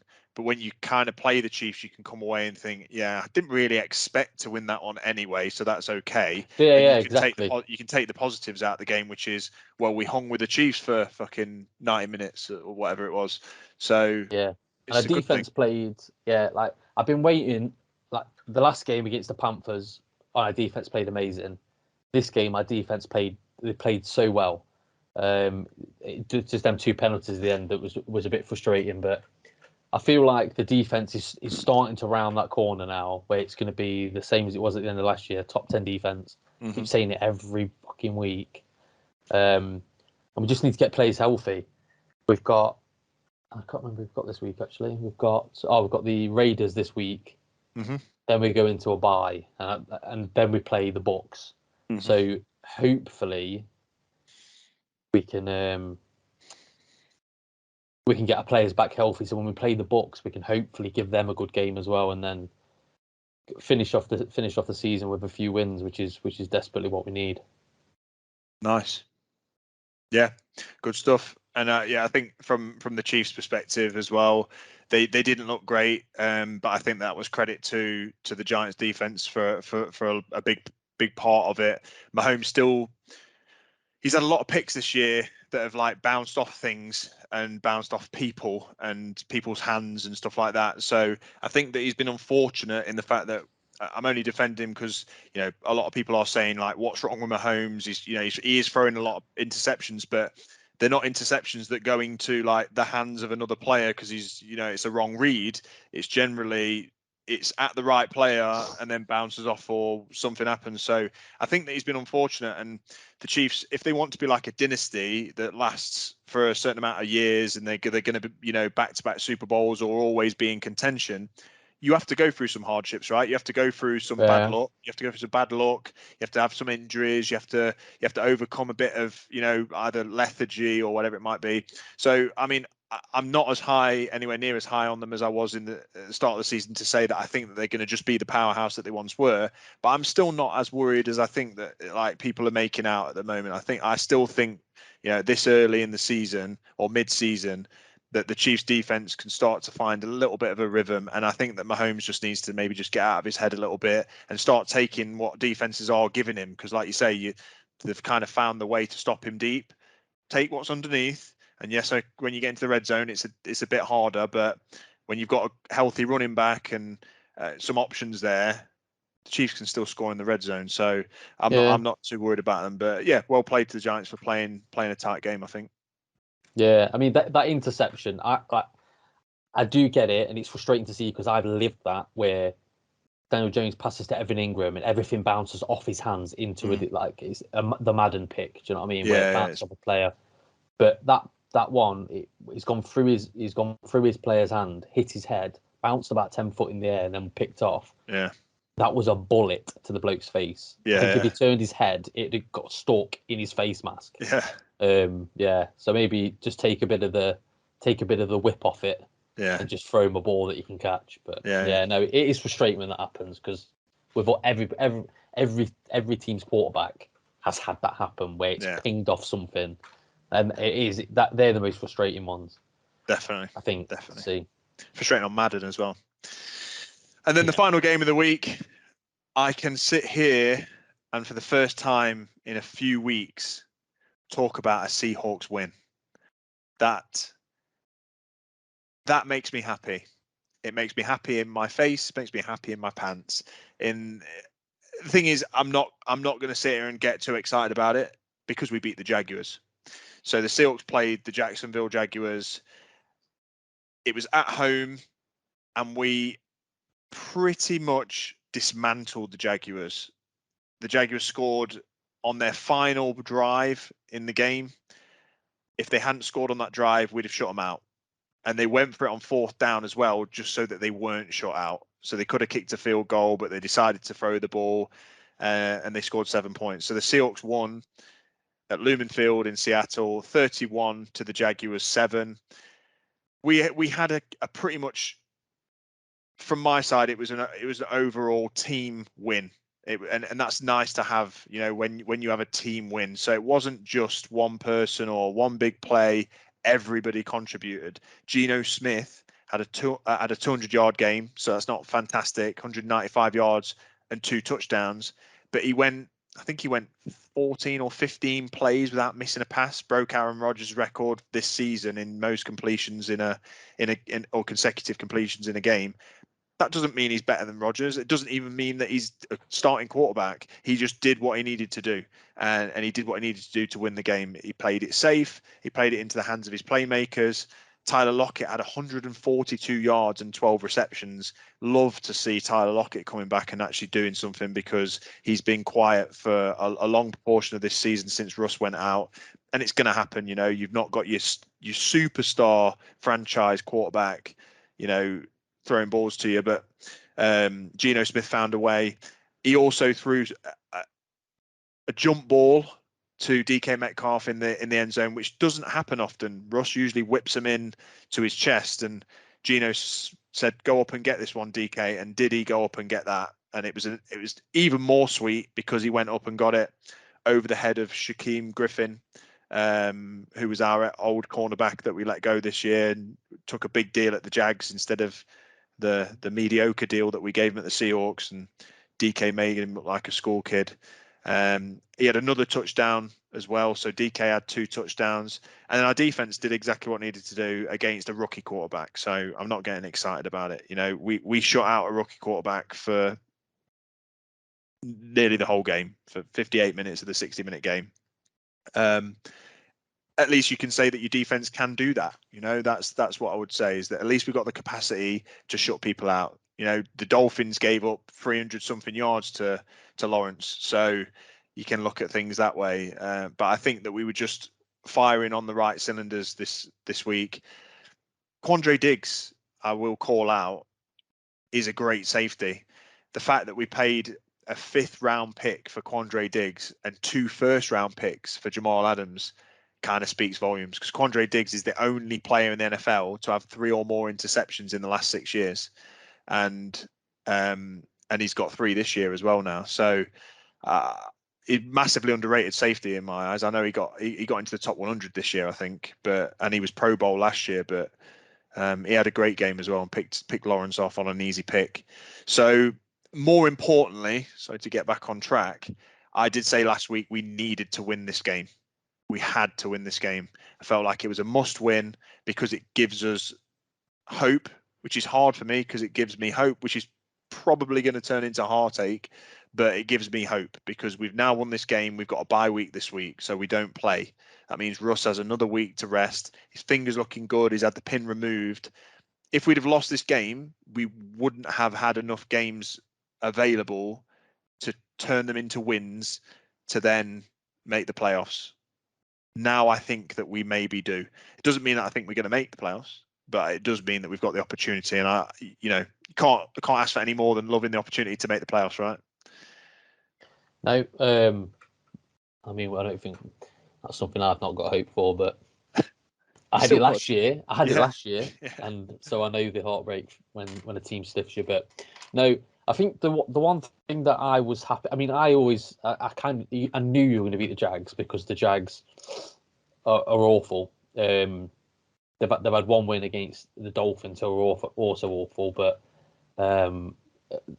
when you can beat a team with your backup quarterback, it's good to know. Do you know what I mean? And even if I don't want to say that Russ is leaving you, but it kind of gives you a little bit of hope that your team's not that bad, that you can win for backup. And Gino was 20 of 24 passes. He missed 4 passes all day. And he spread the ball about quite nicely as well, just having a look. Well, not nicely, but between your two receivers quite well. The one thing that I've not seen from the Seahawks that I've seen in this game is you score points in every quarter. Right. So normally it's either you don't score any points in the first half and you score loads in the second half, or you don't score any in the second half, you score loads in the first half. So it's good to see that even against a bit of a shitter team, well, probably the second worst team in the league, you're still scoring points. You know what I mean, even though, like say that they are shit, you've still scored points and everything, which is good to see, I think. And yeah, for the Jags, I mean, this ain't obviously your season, pal. No, definitely not. Some learning in there for Trevor Lawrence. I think he's going to take a lot out of this season, and I still think he's good. He's just, he hasn't got the players around him to make plays. And that's what I think people need to understand. You know, when you play for the best team in college, and this is how good he is. Clemson are shit at college now. They're not even in the top 6 teams when they've been in the top 2 for the 3 or 4 years he was there. They were top 2. They're not even top 6 now. He's left. So he's obviously good. He's just gone to a real bad team. Yeah. He went number 1 in the draft, so he went to the worst team. And a bad coach. Yeah, so you just need to eat the humble pie a little bit and just be like, you can't win. You can't win all through college and then win in the NFL. That's not how it works. The people that win in the NFL go to good teams.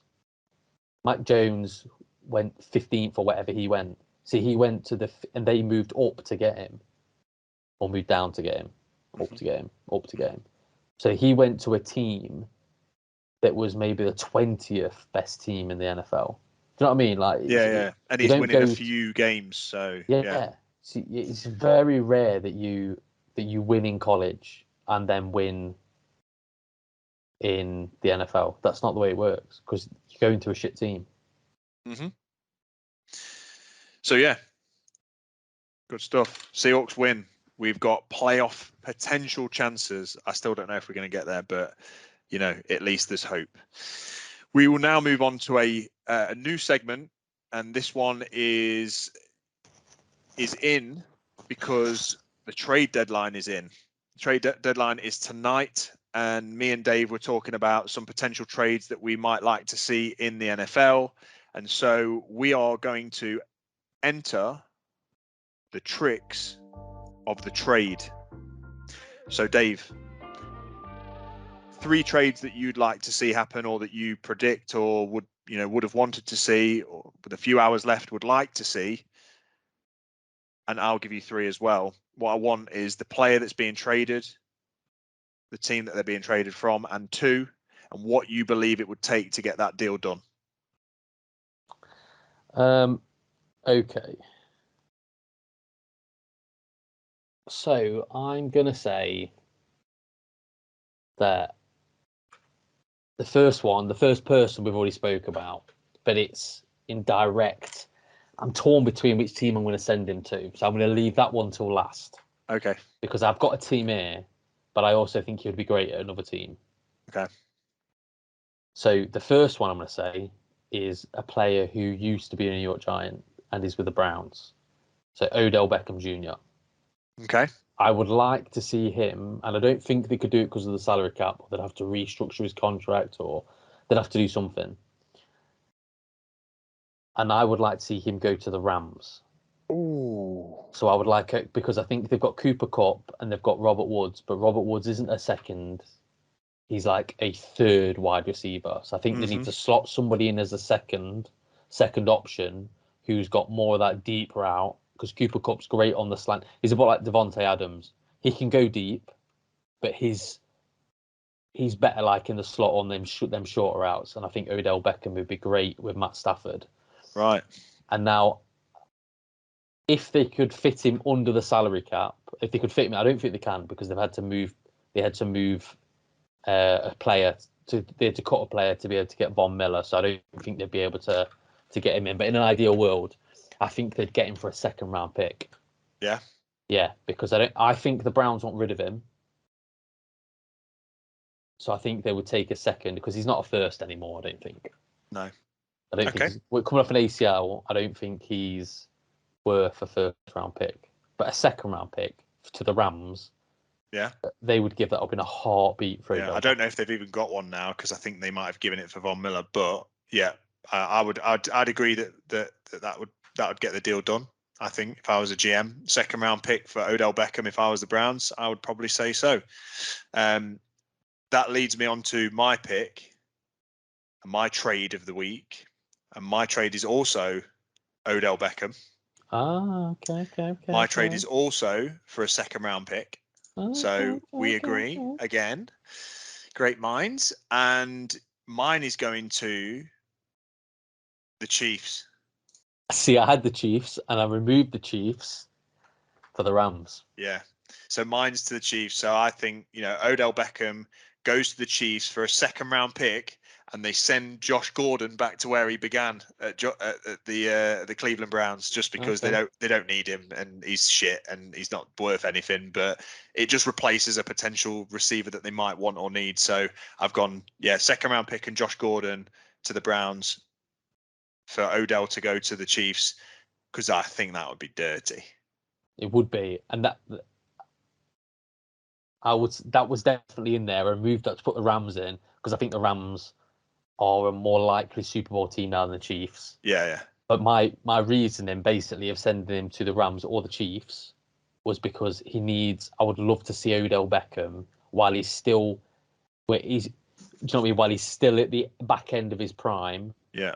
With a great quarterback. Just to see what his capabilities are. 100%, yeah. And I thought Mahomes, because Mahomes is a better quarterback than Matt Stafford. But he's got better ability than Matt Stafford. I think Matt Stafford's got a better brain than he has. Yeah. For reading defense, because he's a vet. But yeah, I think Mahomes could get him open better than because he's got Tyreek Hill. Yeah. So either way, if one of those teams could make that deal happen, that would be savage. I think the Chiefs would be more likely, only because of the salary cap. Yeah. I think there's a lot of teams way more likely, but I was going to say the Packers, but same. I don't think he would go there, because I don't think Rodgers will be there for long, and he knows that. Yeah. Sweet. Cool. All right, next pick. Okay, I'm going to send. This definitely will never happen, but I'm going to send Quinton Nelson to the New York Giants. Oh. Our biggest need at the minute is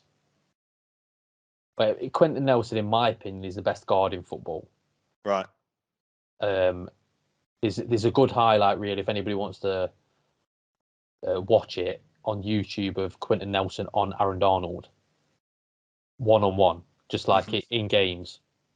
And Quinton Nelson deals with him. Yeah. So I think that would be what we need is an offensive line. We've got Andrew Thomas at left tackle when he comes back from his injury. I think we need a solid guard, and I think in the draft we're going to be using our 2 first-round picks to shore up that offensive line, because Daniel Jones is showing that when he's got time, he can make the passes. Nice. So Quinton Nelson to the Giants, and I'm going to give a haul for him, or I consider a haul anyway, because I think we're going to draft a first round a offensive lineman in the first round. I'm going to give up one of our first-round picks. Right. And we've got 2 thirds. So I'm going to give him a third as well. So a first and a third for a Pro Bowl, All Pro guard who's young as well. Oh yeah, I'm not sure it'd get that. I'm not sure it'd get it done. No, probably. I mean, maybe not. No, you definitely need to throw a first in there. You might even need to throw a second in there. I reckon, because he's proven, isn't he? He's like, if you're gonna take a left tackle in or a guard, sorry, in the draft, and you knew it was going to be as good as him, you'd give 1 and 2. Yeah. If you knew it was going to happen, because he's potentially the best guard in the league. So, all right, that's good. I like that there. You've taken one for the Giants. That's good. So my next one is.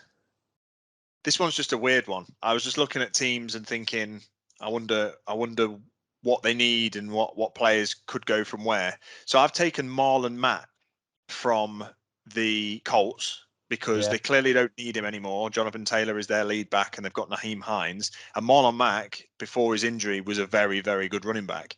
And I'm sending him to the Buffalo Bills. Okay. Because Bills have got Singletary and they've got Zach Moss, but I don't think Singletary or Zach Moss are actually good running backs. I think they're pretty average. And I just think that the Bills have struggled recently in recent games. And if they want to go to that next level, that Super Bowl level, they need to also have a run game because their run game kind of comes from like Josh Allen. He kind of scrambles and whatever. And that's great to have that. But if you've got somebody who can also pound that ball, I just feel like it opens everything. Play action, QB sneaks, QB draws, all this kind of stuff. And then you've got your receivers that Josh Allen tends to find. So I'm sending Marlon Mack, running back from the Colts, to the Bills for just a straight up 3rd round pick. I think that'd get the deal done. I think a 3rd would be too much. You reckon? Yeah, only because not for his talent, but for how the Colts value him. Yeah. I think you could get him for like a 4th or a 5th. Right. I think if they were like, we'll give you a 5th round pick for a player you're not using, give him over to us. Yeah. And you're right, the Bills, for them to be Super Bowl contenders, they need that ability to drain the clock. Yeah. I don't think at the minute they've got. You don't want to be putting your quarterback in them. It makes my heart do backflips when Daniel Jones takes off. Yeah. Because I'm like, if he gets hit, 6'7" Mike Glennon's coming on. I don't need him him throwing the ball.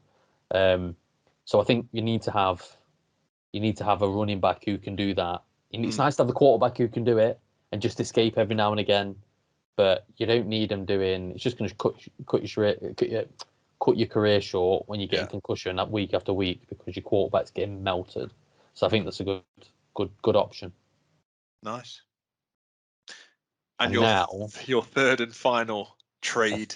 My 3rd, which was actually my 1st. Right. I'm going to stick with what I've got here, and I'm going to send Aaron Rodgers to the Vikings. Ooh. So I'm going to send him to the Minnesota Vikings, okay? Right. And I'm going to send him for Kirk Cousins. Okay. A 1st. Okay. And a 3rd. I think the Packers do that. I think that's a lot for him, but I think it would take a lot for the Packers to send him to the Vikings. Because it's not like when Brett Favre went because they had Rodgers. Yeah.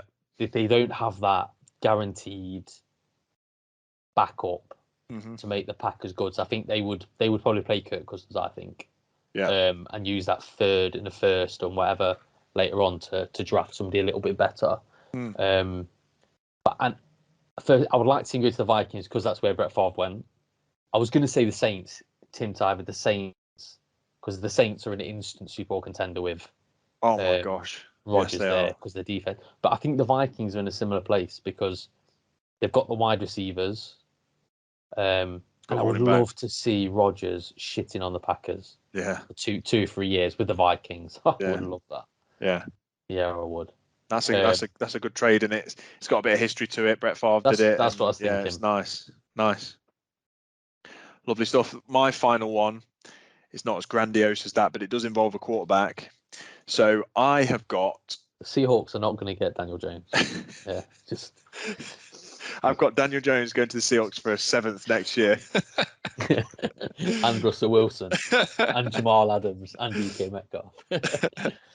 No, I've got Matt Ryan being traded to the Philadelphia Eagles.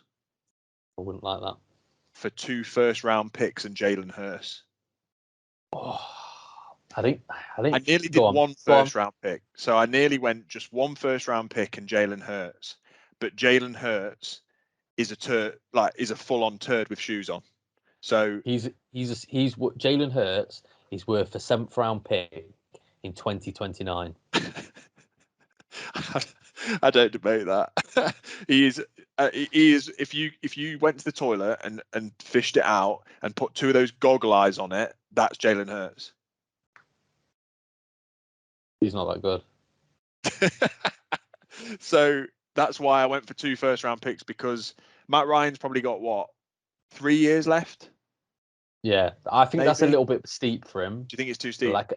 I reckon a first and a third and Jalen Hurts. A first, third, and Jalen Hurts, and I think the Falcons will bite your hand off. Yeah, because they're rebuilding, aren't they? What have they got that's good that's not called Kyle Pitts? Yeah, no, nothing. Because they've basically got no wide receivers now.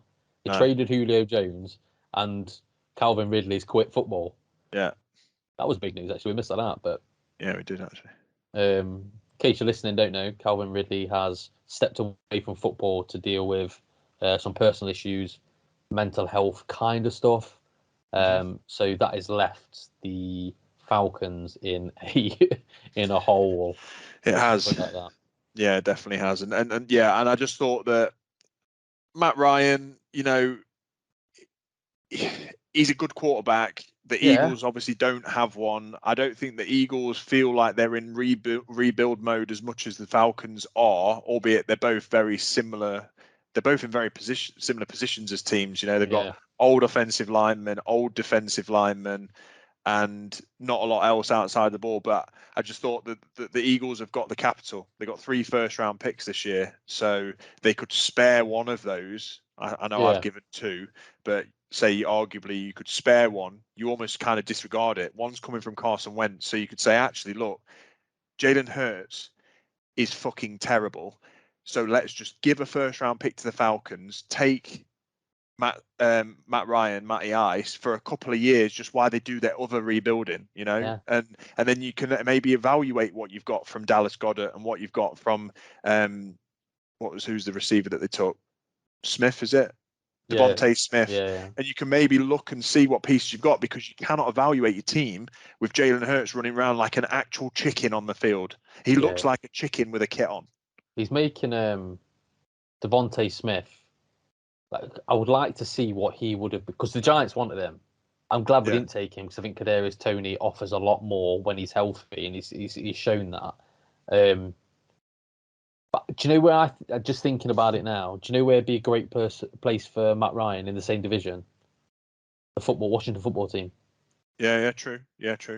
McLaurin, and he's very similar to what they've had in the past with like Alex Smith. So I think, mate. At least he's got more weapons, hasn't he? Yeah. So so they're the tricks of the trades for the week. I like them all, to be honest. I'd be up for all of them. Fun that was. Yeah, and now before we end the podcast, we will go through the games that are on Sky Sports this week, and myself and Dave are just going to give what we believe will happen in the game, outcomes, nice and quick. So Sky Sports this week, we have got on Friday, the 5th of November, which is technically Thursday night football in the US, the New York Jets taking on the Indianapolis Colts. I can't do a half fart, but it's one big fart versus a half fart. Dave, where's your money line on this one? Do I have to ask? It's going to be the Colts. It's going to be a Colts win, and I'm going to say the Colts are going to win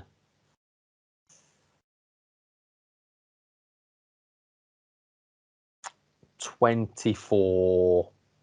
7. 24-7. Okay. I also believe the Colts are going to win, and I think that the Colts are going to win by more than 21 points. So whatever score that might be. I don't think the Jets are scoring more than 10. So the Colts are going to win 30 something, 35-10. I'm going to write these down. So I'm going to see. Okay. 30. Yeah, is 35 an actual appropriate number? I've gone for three field goal, 3 touchdowns and 1 field goal. That's what I went for. Okay. 34-10. Okay. The next game being played on Sunday, the 7th of November, is Cleveland, the Browns, in a divisional matchup taking on Cincinnati, the Bengals. Where's your money on this one, Dave? Oh, this is a toughie. The Browns versus the Bengals. The Bengals are at home. I think the Bengals will win. Mm-hmm.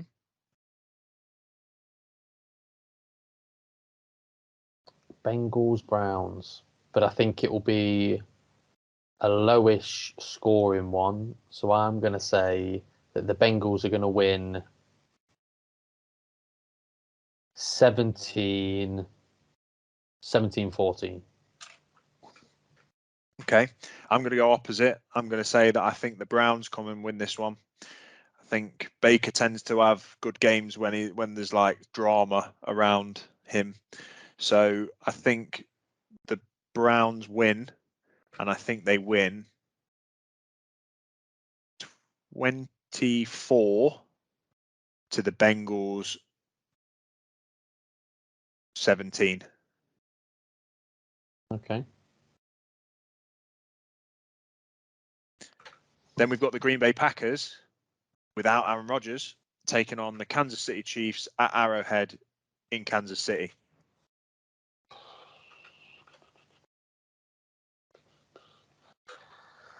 I'm going to say the Chiefs are going to win, and they're going to win. I think they're going to win comfortably.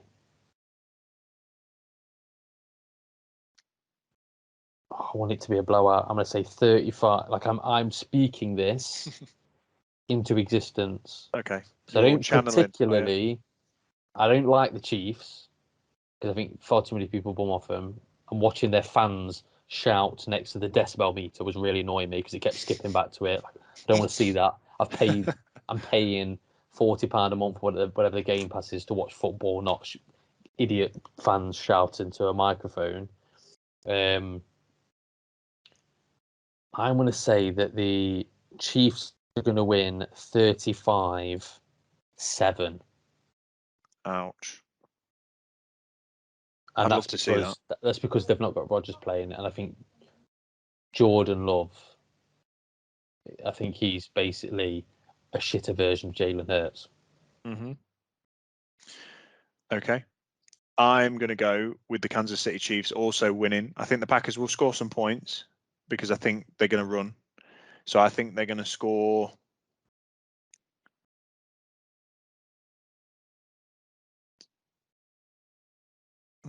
13, and the Chiefs will score 28. 28-13. Yeah. Okay. And then the last game. Oh no, there's 2 more. Tennessee Titans take on the LA Rams. Ugh. At the Rams. At the Rams. At the Rams, SoFi Field, LA, against the Titans without Derrick Henry. Julio Jones playing. Don't know. Is Von Miller playing? Oh. Might be. I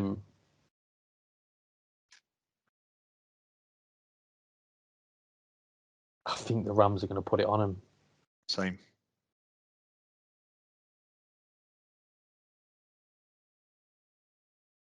I'm saying Rams 38. Oh, shit. Titans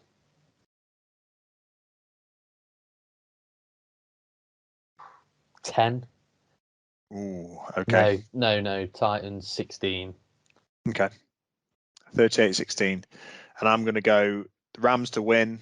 I'm going to go Rams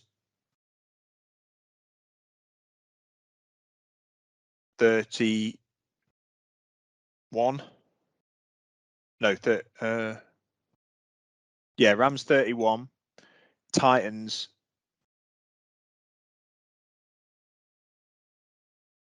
17. Okay. And I think Tannehill's going to get sacked 17 million times. He's definitely going to be questionable on fantasy for about a week. And then the last game is, is the Chicago Bears taking on the Pittsburgh Steelers. The Steelers are going to win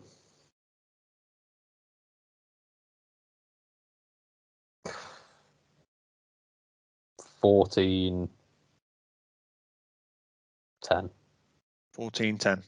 No, it's 14-7. Okay. I also think the Steelers are going to win. I think the Steelers are going to score 20 points and the Bears will score 6. Sweet. And that's all the games. All the games on Sky Sports. So if you want to take a listen, take a watch.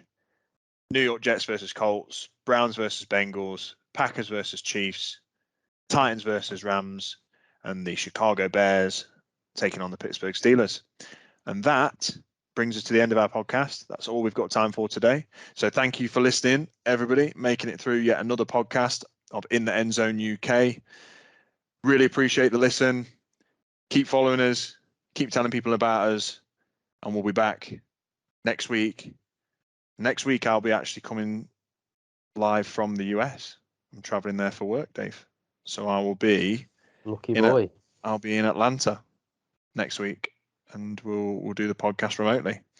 And I'll be going to see the Jets take on the Bills in New York over the weekend as well. Well, I hope you get COVID while you're out there. And... Cheers, boss. But yeah. at least anyway, it's a game to talk about, isn't it? Yeah, for sure. I'm insanely jealous that you're going to New York. Not insanely jealous that you're going to watch the Jets. But the Bills. I mean, that's a derby, as we would say. 2 local teams, both New York teams playing. Derby. A derbet.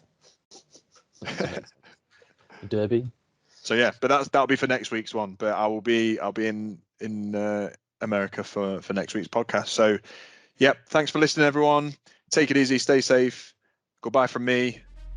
And goodbye from me. Peace out. See you later.